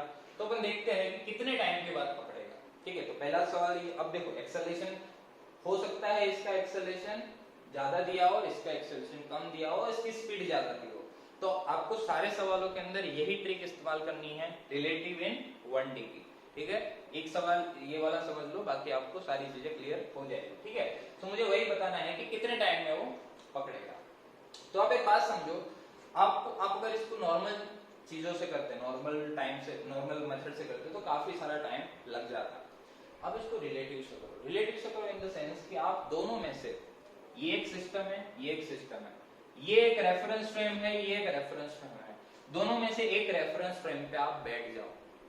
दोनों में से एक रेफरेंस फ्रेम पे आप अगर बैठ गए तो क्या होगा, तो आपकी चीज आसान हो जाएगी, तो वो पर्टिकुलर चीज रेस्ट पर हो जाएगी आपके लिए। तो यहाँ पर दो मोशन है, उसकी जगह एक ही मोशन होगी। इन द सेंस कि अगर हम कार में बैठे हैं, तो लेट्स से कार भले ही 60 किलोमीटर पर आवर से जा रही है, लेकिन हम कार में बैठे हैं तो हमारी स्पीड 0 है, राइट, क्योंकि वो हमारी फ्रेम हो गई। तो जिस फ्रेम पे हम बैठते हैं, तो वो फ्रेम हमारे लिए रेस्ट पर हो जाती है। सो लेट्स से आप यहाँ पर बैठ गए, आप यहाँ पर बैठ गए, अब आप इसको ऑब्जर्व कर रहे हो। ठीक है, आप इसको ऑब्जर्व कर रहे हो, सी और ये पेट्रोल पंप वाला, ठीक है, वेलोसिटी ऑफ पेट्रोल पंप वाला विथ रिस्पेक्ट टू चोर, that is equal to velocity of petrol pump वाला और पुलिस माइनस वेलोसिटी ऑफ चोर। ये सारी चीजें आपको कैलकुलेट करनी पड़ेगी। Same way acceleration of petrol pump वाला, क्योंकि ये चीज तो अभी रेस्ट पर हो गई, आपको भी ये चीज कैलकुलेट ही नहीं करनी है, अब इसको भूल जाओ। अब आपके लिए ये तो रेस्ट पर हो गया, और आप ऐसा समझो कि यहां से 100 मीटर दूर वो पुलिस वाला है और वो मेरी साइड आ रहा है। ठीक है, मैं कहीं नहीं जा रहा, क्योंकि मेरे लिए तो मेरी फ्रेम तो रेस्ट पर है और वो 100 मीटर दूर है, तो मैं ये निकाल लूंगा कि मेरे रिलेटिव में उसकी स्पीड क्या है और इस रिलेटिव डिस्टेंस कवर करने में उसको कितना टाइम लगेगा, काम खत्म।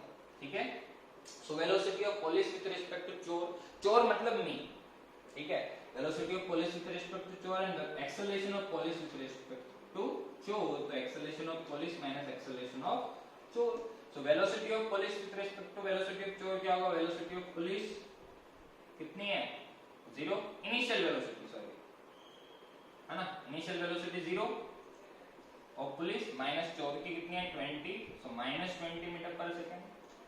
Then velocity acceleration of police with respect to चोर, so 10 minus 5 which is 5 metre per second square.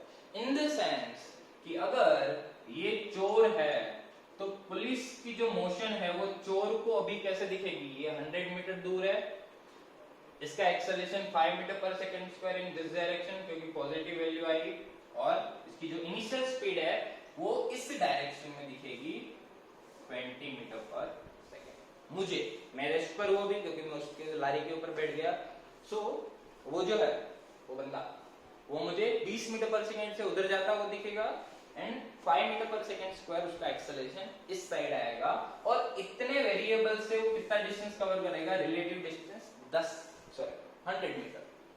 तो आप सिंपल क्या करो, इतना रिलेटिव डिस्टेंस कवर करने के लिए कितना टाइम लगा, हाफ 80 स्क्वायर। आपको यहाँ क्या करना है, D relative, you relative and a relative, सारी की सारी रिलेटिव वैल्यू रखनी है, आपका आंसर चुटकियों में आ जाएगा। ठीक है, सो डी रिलेटिव क्या है, दोनों के बीच का relative distance 100 displacement, right. You क्या है, relative, initial relative speed -20 into t plus 1/2 acceleration 5 relative, and time में आ जाएगा t स्क्वायर। तो यहाँ से क्या आ जाएगा बच्चों, ये 200 that will be equal to -40t plus 5t square, so this will be 40 minus 8t plus t square, so this is t square minus 8t minus 40 that is equal to 0। इसको आप सॉल्व करोगे तो आपका जो भी answer आएगा time का, इतने टाइम बाद ये जो पुलिस वाला है वो चोर को पकड़ लेगा, काम ही खत्म। देखो कुछ करना ही नहीं है, रिलेटिव डिस्टेंस निकाल लो, काम खत्म। ठीक है, सो ये है खूबसूरती रिलेटिव मोशन की, राइट। तो आपको अगर रिलेटिव मोशन के बारे में थोड़ी सी फील भी है तो आप अच्छे से ये चीज कर सकते हो। अब ये वेरिएबल्स कुछ भी चेंज कर दे, आपको दिक्कत नहीं आने वाली मेरे हिसाब से।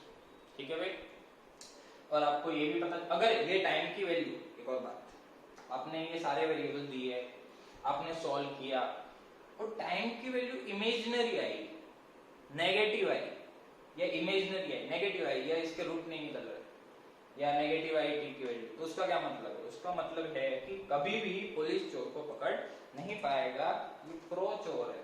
ठीक है भाई, यस, रिलेटिव इन 1D। तो ये वाली बात आपको समझनी है। रिलेटिव मोशन बहुत ही आसान तरीके से, ठीक है, खूबसूरत तरीके से आप रिलेटिव मोशन सॉल्व कर सकते हो। ठीक है भाई, चलिए, तो मोशन इन 1D के अंदर काफी सारी चीजों का डिस्कशन कर लिया। अब हम डिस्कस करते हैं motion under gravity, but only in one direction. ठीक है, क्योंकि आगे जाके जो नेक्स्ट वाला लेक्चर है उसके अंदर हम प्रोजेक्टाइल मोशन का भी डिस्कशन करेंगे, बट उसके अंदर पार्टिकल एक्स में भी जा रहा होगा एंड वाई में भी जा रहा होगा। यहाँ पर particle is only travelling in one direction, right. तो हम डिस्कस करने वाले हैं motion under gravity, but in one dimension, सिर्फ और सिर्फ वन डायमेंशन के अंदर मोशन अंडर ग्रेविटी की बात करेंगे बच्चों को। बहुत बढ़िया, ठीक है भाई, स्टार्ट करते हैं simple. So let's say particle है, ऊपर उसकी स्पीड है u या v0 ले लो, उसको मैंने, चलो u ही ले लो ना, क्या फर्क पड़ता है, u स्पीड से मैंने उसको ऊपर की डायरेक्शन में फेंका। ठीक है, तो दो तीन चीजें पूछ सकते हैं कि भाई वो ऊपर जाके वापस नीचे आएगा, हमें पता है, तो वो कितनी मैक्सिमम हाइट पे गया ये पूछ सकते हैं तुम्हें, मतलब उसकी h मैक्सिमम क्या होगी, राइट, h मैक्सिमम उसकी क्या होगी। देन टाइम ऑफ फ्लाइट पूछ सकते हैं, रेंज तो पूछ ही नहीं सकते, वो तो प्रोजेक्टाइल की बात है, राइट, क्योंकि पार्टिकल ऊपर जाके नीचे आने वाला है, वन डायमेंशन मोशन है, तो h मैक्सिमम और टाइम ऑफ फ्लाइट, बस यही चीज पूछेंगे। तो कैसे निकालेंगे, तो बहुत बढ़िया, तो बहुत ही आसान चीज है। तो टाइम ऑफ फ्लाइट सबसे पहले निकालते हैं, ठीक है। तो आप ऐसे समझो, पार्टिकल u जितनी स्पीड से ऊपर जाए। अच्छा, एक और बात, जब भी मोशन अंडर ग्रेविटी का सवाल आए आपके ऊपर, पार्टिकल को मैं नीचे फेंक रहा हूँ, पार्टिकल को मैं ऊपर फेंक रहा हूँ, पार्टिकल को मैं टेढ़ा फेंक रहा हूँ, पार्टिकल को मैं मेढ़ा फेंक रहा हूँ, ठीक है, कोई फर्क नहीं पड़ता, वो हमेशा अर्थ की साइड ही आएगा, ये बात हमें पता है, क्योंकि उसके ऊपर अर्थ के साइड, अर्थ के सेंटर के साइड ग्रेविटेशनल फोर्स लग रहा है। तो जो एक्सेलरेशन रहेगा पार्टिकल का, that will B acceleration of particle in motion under gravity. क्या रहेगा बच्चों, माइनस जी, जे क्या है, ठीक है, मैग्नीट्यूड में आप माइनस, हमेशा आपको माइनस पुट करना है, minus G, because it is always downward. Particle को आपने ऊपर फेंका तो आप जी को प्लस मत लेना, वो माइनस ही रहेगा, क्योंकि भले ही पार्टिकल ऊपर जा रहा है पर उसके ऊपर एक्सेलरेशन तो नीचे लग रहा है ना, ठीक है, पार्टिकल ऊपर जा रहा है नीचे जा रहा है, एक लाइन दिमाग में बिठा के लिख लेना, पार्टिकल ऊपर जा रहा है नीचे जा रहा है, एक की वैल्यू हमेशा क्या लिखनी है, माइनस जी, काम खत्म। ठीक है भाई, बहुत बढ़िया। तो पार्टिकल यहाँ से यहाँ नीचे जा रहा है, तो मुझे सबसे पहले तो टाइम ऑफ फ्लाइट निकालना है, तो हम सबसे पहले क्या करेंगे भाई, d is equal to ut plus half at square, right, d is equal to ut plus half at square। तो एक पार्टिकल है, मैंने उसको ऊपर फेंका, वापस नीचे आया मेरे हाथ में, तो उसका डिस्प्लेसमेंट क्या हुआ, तो ऊपर जाके वापस नीचे आया तो उसका डिस्प्लेसमेंट तो क्या होगा, जीरो, क्योंकि ऊपर जाके नीचे आया, एंड लेट्स से टाइम लगा कैपिटल टी। तो पहली बात, ये फॉर्मूला, ये डिस्प्लेसमेंट का फॉर्मूला है, याद रखना। तो इसका डिस्प्लेसमेंट क्या होगा बच्चों, जीरो, डिस्प्लेसमेंट हो गया zero. u which is the initial speed which is in upward direction which is u। अब स्पीड की डायरेक्शन, वेलोसिटी की डायरेक्शन आपको लिखनी पड़ेगी, क्योंकि अगर मैं नीचे फेंका है तो v नेगेटिव होगा और a तो नेगेटिव है, बट ऊपर फेंकूंगा तभी भी a नेगेटिव है, तो ये बात याद रखना। u, लेट्स से टाइम लगा उसको t, ऊपर से वापस नीचे आने में, देन प्लस हाफ, एक्सेलरेशन क्या है बच्चों, माइनस जी, एंड टाइम हो जाएगा t स्क्वायर। तो यहां से आपका क्या आ जाएगा, zero which is equal to ut minus half gt square, right. तो यहां से आपका t की वैल्यू क्या आ जाएगी बच्चों, 2u by g, where u is the initial speed of the particle in upward direction and g is the acceleration due to gravity। तो ये आ जाएगा बच्चों time of flight, that means ऊपर से नीचे जाने में कितना टाइम लगा। तो यहाँ से मैं बोल सकता हूँ कि अगर टोटल 2u/g लगा तो यहाँ से यहाँ जाने में कितना लगा u/g, और उस तरीके से यहाँ से यहाँ आने में भी कितना लगा u/g। u/g टाइम जाने में, u/g टाइम आने में, टोटल टाइम 2u/g। उसी तरीके से आपको मैक्सिमम हाइट पूछी जाए, तो मैक्सिमम हाइट पूछी जाए तो सिंपल सी बात है, देखो आपको इनको रटना नहीं है, आपको ये कैलकुलेट करना आना चाहिए ऑन द स्पॉट। जैसे यहाँ पर मुझे पता है एच मैक्सिमम निकालनी है, तो मुझे ये दिमाग में आएगा कि मैक्सिमम हाइट पे जब ये पार्टिकल जाएगा तो उसकी वेलोसिटी तो क्या हो जाएगी 0। सो v is 0 eight highest point, right. v 0 है, यहाँ पर u है, तो आप फॉर्मूला लगा दो simple, v square minus u square is equal to 2ad motion under gravity. और इन सब के केस में, ये जो केस में पढ़ा रहा हूँ मोशन अंडर ग्रेविटी, इस केस में आप ऐसा समझ सकते हो कि जो एक्सेलरेशन है दैट इज कांस्टेंट, ठीक है, तभी हम ये इक्वेशन यूज कर पा रहे हैं, right. This equations are only applicable when there is acceleration is constant, ठीक है। सो फाइनल स्पीड है अपनी 0, जब यहाँ से यहाँ की बात कर रहा हूँ, ठीक है। सो ये 0 minus u square which is u square 2 minus g and d which is यहाँ से यहाँ का distance that is h maximum। अच्छे से देखो तो, राइट, माइनस माइनस कैंसल, तो यहाँ से बच्चों h मैक्सिमम की वैल्यू आ जाएगी u square by 2g, right. So this is the value of maximum height of the particle and this is the time taken, ठीक है, in case of motion under gravity. But एक बात ध्यान से समझना कि ये जो फॉर्मूलाज मैंने लिखा है ये तभी एप्लीकेबल है जब मैं एक पर्टिकुलर हाइट की बात करता हूँ, जब तक acceleration due to gravity constant है। क्योंकि मैं बहुत ज्यादा ऊपर चला जाऊंगा तो हमें पता है ग्रेविटेशन के अंदर हम पढ़ते हैं कि जैसे ज्यादा ऊपर चले जाते हैं तो जी की वैल्यू चेंज होती जाती है। तो जी की वैल्यू जैसे जैसे चेंज होगी वैसे वैसे अपना जी कांस्टेंट नहीं रहेगा, राइट। तो हम ये वाले मेथड यूज नहीं करेंगे, फिर हम एनर्जी वाला कॉन्सेप्ट, एनर्जी कंजर्वेशन लगा सकते हैं इनिशियल एंड फाइनल, तो वहां से कर लेंगे। बट अभी के लिए तो ज्यादातर केस में आपको उतनी हाइट दी जाएगी कि आपका सवाल सॉल्व हो जाए। तो ये यहाँ से आपको h मैक्सिमम आ जाएगी और यहाँ से आपको टाइम ऑफ फ्लाइट आ जाएगा, राइट। तो आप इस तरीके से सवाल कर सकते हैं, टाइम ऑफ फ्लाइट आ जाएगा और h मैक्सिमम आ जाएगी। तो हम कुछ इंपॉर्टेंट सवाल कर लेते हैं।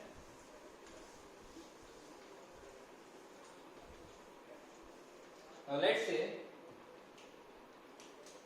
मुझे ऐसा दिया है कि कोई लेट्स से कि कोई बिल्डिंग है, हाइट कुछ भी ले लो 15 मीटर, कोई पार्टिकल है उसको मैंने 10 मीटर पर सेकंड से ऊपर फेंका है, ठीक है।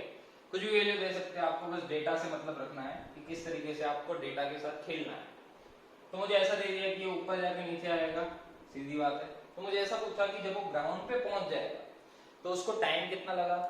पहली बात ट्राई करो भाई सब लोग, time taken to reach ground, और सेकेंड पूछ लिया let's say speed at ground, जब भी वो यहाँ पर पहुंच जाएगा तब उसकी स्पीड कितनी होगी, राइट। तो आपको काफी सारी चीजें पूछ सकते हैं, एक ही सवाल के अंदर हम सारी चीजें समझ लेते हैं, ठीक है। Time taken to reach the ground and speed at ground. चलिए बहुत बढ़िया। तो भाई सबसे पहले स्टार्ट करते हैं time taken to reach the ground. तो अपन देखिए कि जब वो यहां से यहां पहुंच जाएगा तो उसका डिस्प्लेसमेंट कितना होगा।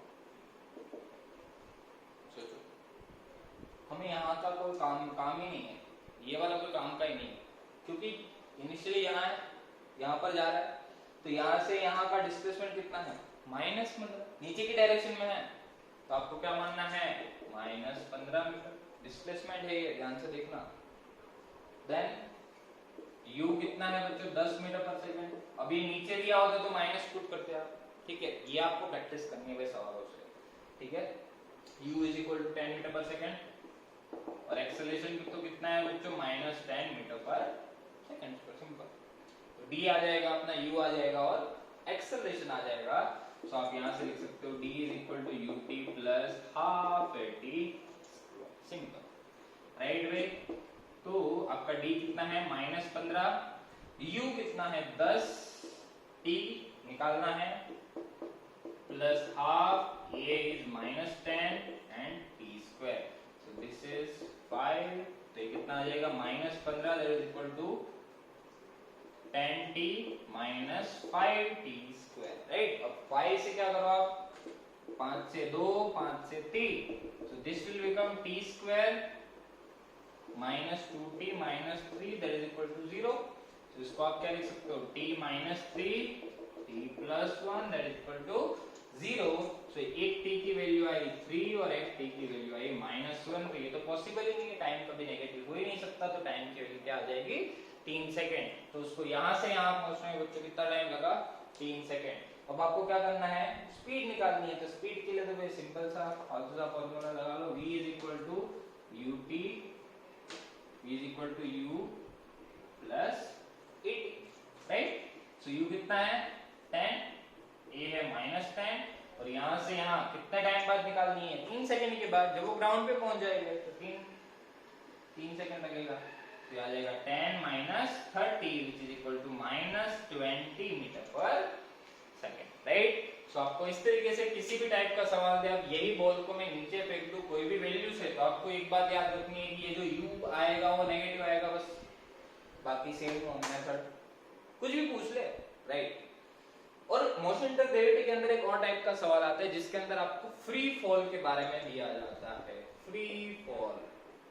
अगर कोई पार्टिकल फ्री फॉल करता है तो उसको नीचे पहुंचने में कितना टाइम लगेगा, तो फ्री फॉल में क्या है, फ्री फॉल अगर होता है तो इसकी इनिशियल स्पीड क्या होगी 0, हम कोई भी पार्टिकल को फेंकते हैं तो इसकी इनिशियल स्पीड क्या होगी 0, u को आपको 0 पुट करना है, तो आपको डिस्प्लेसमेंट वगैरह दिया होगा, वहां से आप सिंपली आप टाइम निकाल सकते हो, ठीक है। लिख लो इसको।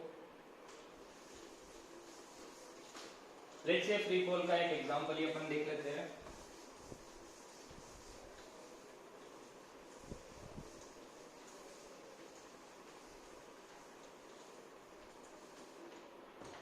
एक अच्छे सवाल के साथ है ना,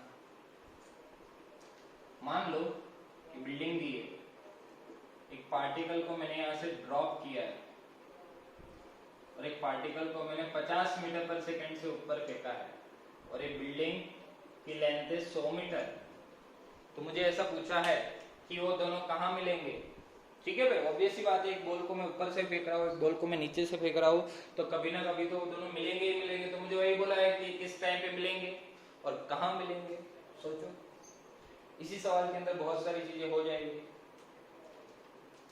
ठीक है भाई। देखो, ये सवाल को आप बहुत सारे तरीके से कर सकते हो, अपन थोड़ा स्मार्ट मेथड देखेंगे, ठीक है।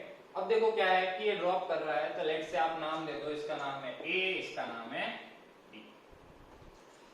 अब रिलेटिव मोशन का थोड़ा यूज करते हैं, ठीक है। आप ऐसा समझो कि आप ए पे बैठे हो, आप ए पे बैठे हो, तो आपके लिए ए रेस्ट पर हो गया, जिसके ऊपर बैठते हैं वो रेस्ट पर हो जाता है।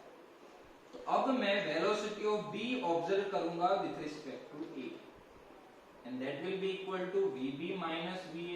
मैं अपने को क्या ये है ना, vb क्या दिया है 50 ऊपर की डायरेक्शन में, va क्या है 0 इनिशियल, u की बात कर रहे हैं ना, तो u लिख लो 0, so which is equal to 50 meter per second. Now what is the relative acceleration between them, 0, क्योंकि आप एक बार ध्यान से देखोगे तो ये भी, इसका जो एक्सेलरेशन है that is -10 metre per second square, और इसका भी एक्सेलरेशन बच्चों -10 मीटर पर सेकंड स्क्वायर ही है। ये वाली बात आप समझने की कोशिश करो। आप जब relative in motion under gravity पढ़ते हो तो एक चीज बहुत ही इंपॉर्टेंट रहती है कि दोनों का जो रिलेटिव एक्सेलरेशन है, a relative, that will become 0 always. So if you will talk about motion under gravity in relative, तो वो आपकी कांस्टेंट वेलोसिटी वाली मोशन हो जाएगी, क्योंकि आपका रिलेटिव एक्सेलरेशन क्या है 0 है। आपका अगर रिलेटिव एक्सेलरेशन 0 हो गया, तो आप ऐसा समझो कि अगर मैं ए पे बैठा हूं और बी ऊपर जा रहा है 50 मीटर पर सेकंड से, 50 मीटर पर सेकंड से ऊपर गया मेरे रिलेटिव में, वैसे तो 50 से जा रहा है बट मेरे रिस्पेक्ट में भी 50 से आ रहा है, और ये डिस्टेंस कितनी है 100 मीटर पर सेकंड, 100 मीटर, और कोई भी एक्सेलरेशन नहीं है, इन द सेंस ये कांस्टेंट वेलोसिटी से यहां जा रहा है। सो यहाँ से यहाँ पहुंचने में उसको कितना टाइम लगेगा, क्योंकि देखो मैं रिलेटिव मोशन की बात करूंगा ना तो जिसके ऊपर मैं बैठूंगा वो रेस्ट पर हो जाएगा, आपको ये बात फील करनी है बस। मैं ए के रिस्पेक्ट में बात कर रहा हूँ, भले नीचे आ रहा है वो, बट मैं रिलेटिव की बात कर रहा हूँ, ठीक है।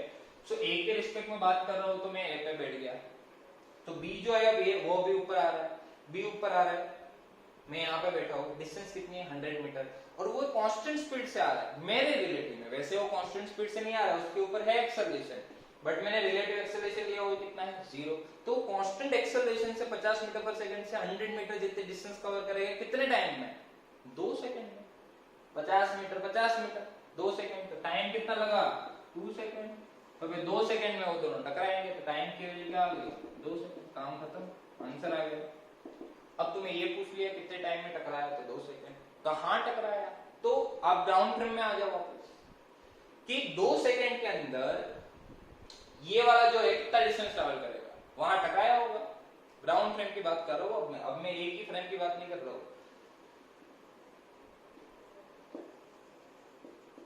ग्राउंड फ्रेम, सो निकाल लो कि 2 सेकंड के बाद ए जो है वो कितना ट्रैवल करेगा। So d is equal to ut plus half at square, u तो 0 है because we have dropped it। बाकी आप कुछ भी वेलोसिटी दे दो क्या फर्क पड़ता है, आपको वैल्यू पुट करनी है हमें तो, ठीक है। सो d की वैल्यू क्या हो जाएगी, हाफ एक्सेलरेशन माइनस 10, क्योंकि ग्राउंड फ्रेम की बात कर रहा हूं, and t square which is 2 का स्क्वायर, तो 1 2 कैंसिल, तो आ जाएगा -20। माइनस क्यों आया, क्योंकि डिस्प्लेसमेंट है, तो नीचे की डायरेक्शन में 20 मीटर और यहां से 80 मीटर, तो इस पर्टिकुलर पोजीशन पे नीचे से 80 मीटर ऊपर से 20 मीटर पे जब पहुंचेंगे तब ये टकराएंगे दोनों, ठीक है भाई। तो ये आपका मोशन अंडर ग्रेविटी का टकराने वाला सवाल और इजी तरीके से हो गया यूजिंग रिलेटिव मोशन, राइट। तो ये बहुत ही आसान बातें हमने कर ली। चलिए ठीक है, आई होप कि आप लोगों को समझ में आ रहा है, राइट। चलिए आगे बात करते हैं। हमने मोशन अंडर ग्रेविटी की बात कर ली, मोशन ग्रेविटी के अंदर रिलेटिव की बात कर ली। अब एक और इंपॉर्टेंट चीज रहती है nth सेकंड वाली, ठीक है, डिस्प्लेसमेंट इन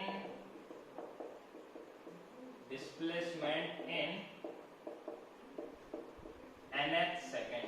दैट मींस अगर मैं ऐसा बोलूं कि कोई पार्टिकल ट्रैवल कर रहा है तो what is the displacement travelled by the particle in third second, वो थर्ड सेकंड के अंदर कितना डिस्प्लेसमेंट ट्रैवल कर रहा है, फोर्थ सेकंड के अंदर कितना डिस्प्लेसमेंट ट्रैवल कर रहा है, राइट। तो ये वाली बात आपको समझने वाली है कि डिस्प्लेसमेंट इन nth सेकंड आप किस तरीके से निकाल सकते हो, ठीक है भाई। So displacement in nth second, so इसका एक फॉर्मूला है, अपन फॉर्मूला सीधा लिख लेते हैं, कितना होता है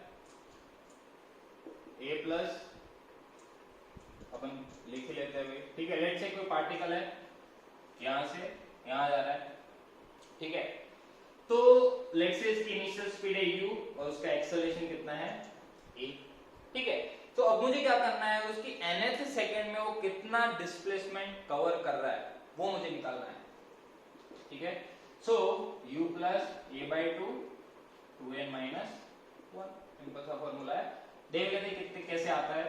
सो लेट्स से कि अगर मैं बात करूं यहां से यहां तक की, ठीक है, तो पार्टिकल लेट्स से मुझे nth सेकंड के अंदर निकालना है। अब मैं ऐसा बोलूं आपको कि सेकंड में या थर्ड सेकंड में कितना डिस्प्लेसमेंट हुआ, तो थर्ड सेकंड में मैं डिस्प्लेसमेंट कैसे निकाल सकता हूं, 3 सेकंड में डिस्प्लेसमेंट माइनस 2 सेकंड में डिस्प्लेसमेंट, तो मुझे मिल जाएगा थर्ड सेकंड में डिस्प्लेसमेंट। तो अगर मैं बात करूं nth सेकंड के अंदर कितना डिस्प्लेसमेंट, सो nth सेकंड के अंदर s nth कितना आ जाएगा, displacement in n second minus displacement in n minus 1 second, ठीक है। तो ये वाली जो बात आएगी, this will be the displacement in nth second, right. जैसे अगर मैं यहाँ पे थर्ड बात करूं तो डिस्प्लेसमेंट इन 3 सेकंड में displacement in 2 second, so that will be the displacement in third second, right?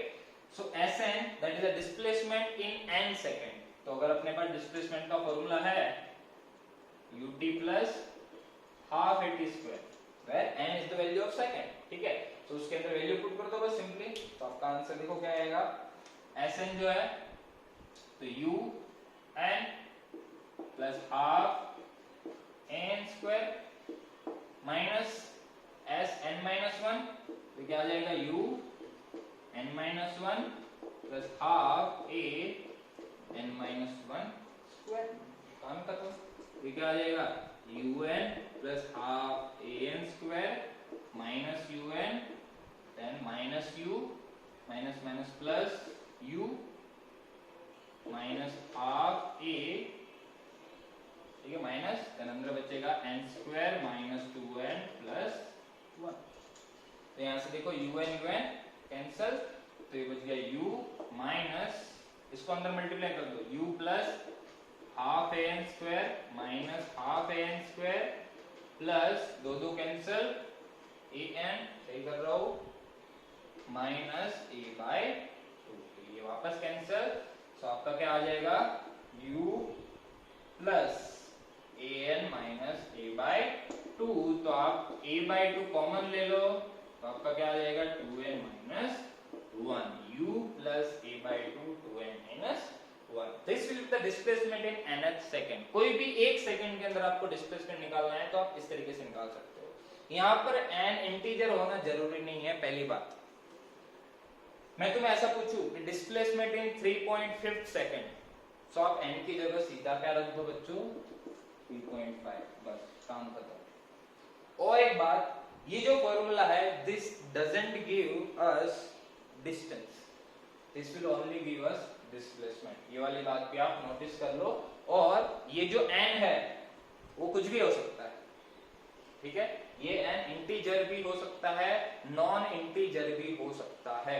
आपको मैं ऐसा पूछूं डिस्प्लेसमेंट इन 3.5 सेकंड, तो आपको कुछ नहीं करना, वैल्यू पुट करो, n की जगह 3.5 रखो, ठीक है, क्योंकि डिस्प्लेसमेंट इन 3.5 सेकंड का मतलब क्या है, displacement in 3.5 second minus displacement in 2.5 second, उस पर्टिकुलर सेकंड की बात कर रहा हूं, ठीक है। तो हमें हमेशा एक सेकंड का गैप मान के चलना है, तो आपकी n की वैल्यू इस बार क्या हो जाएगी 3.5। तो ऐसा जरूरी नहीं है कि ये n जो है आपका क्या दिया हो, इंटीजर दिया हो, नॉन इंटीजर भी दिया होगा तो भी हम वैल्यू निकाल सकते हैं इस तरीके से। और एक बात, ये जो फॉर्मूला है ये हमें क्या देगा, सिर्फ और सिर्फ डिस्प्लेसमेंट देगा, this will not give you displacement of the particle. तो यस, ये वाली बात भी आप याद रख सकते हो। अच्छा, एक और बात दिमाग में आती है कि चलिए भाई, ये तो फॉर्मूला है एस एन एस का, displacement in nth second, right. तो अगर मैं एक बात पूछूं, क्या ये फॉर्मूला डायमेंशनली वैलिड है, क्या ये डायमेंशनली करेक्ट है, ध्यान से देखो, क्या ये डायमेंशनली करेक्ट है ऐसे दिखने से। चलो ये सवाल है आपके लिए, ठीक, क्या ये फॉर्मूला डायमेंशनली करेक्ट है या नहीं, ठीक है, बताना।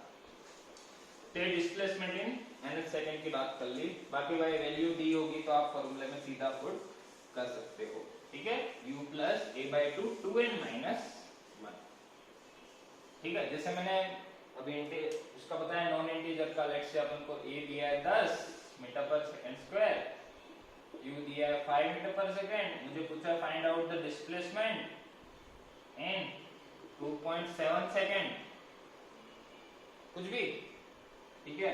तो Sn क्या हो जाएगा, Sn a u plus a by two 2n minus 1 5 plus 10 by 2 2 into 2.7 minus 1. So this will only give you the displacement in that particular 1 second. तो एक बात याद रखना, तो डिस्प्लेसमेंट इन 2.7 सेकंड का क्या मतलब है, displacement in 2.7 second minus displacement in 1.7 second. तो आपको तो अगर 2.7 सेकंड में निकालना है, ध्यान से देखना, आपको डिस्प्लेसमेंट इन 3rd सेकंड पूछा है या इन 3 सेकंड पूछा है, ठीक है, 3 सेकंड पूछा है तो आपको तो नॉर्मल फॉर्मूला लगाना है, और इन 3rd सेकंड अगर ऐसा पूछा है तो आपको ये वाला फॉर्मूला यूज करना है। So this is the formula for S N N to find out the displacement of the particle in nth second, ठीक है भाई। तो हमने बहुत सारा डिस्कशन कर लिया इसके अंदर। अब एक और बात आती है विच इज ग्राफ थ्योरी, ठीक है, हमें ग्राफ्स वगैरह बनाने आने चाहिए, जो हमारे एक्सेलरेशन टाइम, वेलोसिटी टाइम, ठीक है, ये सारी चीजें है। तो वहां से ग्राफ का डिस्कशन हम कैसे करेंगे वो भी हम देख लेते हैं थोड़ा, ठीक है, ग्राफ्स वगैरह पे कैसे कैलकुलेट करेंगे, या तो ग्राफ्स वगैरह अपन अगले लेक्चर के लिए रखते हैं, राइट, कल के लेक्चर के लिए काफी टाइम हो गया है, ठीक है। सो ग्राफ्स वगैरह हम नेक्स्ट लेक्चर में पढ़ेंगे, मोशन इन 2D के साथ ही, ठीक है, काइनेमेटिक्स का सेकंड पार्ट, राइट। तब तक के लिए भाई आप सारे चीजें देख लो, मैंने जैसे बताया है, डिस्क्रिप्शन के अंदर आप लोगों को क्वेश्चन बैंक में मिल जाएगा, तो आप उसको सॉल्व कर सकते हैं, राइट। और इस पे बेसिक ऑफ मैथमेटिक्स देख लेना, एंड जो भी मैंने बताया आप देख सकते हो, राइट। बाकी अपन मिलते हैं अगले लेक्चर में। Thank you.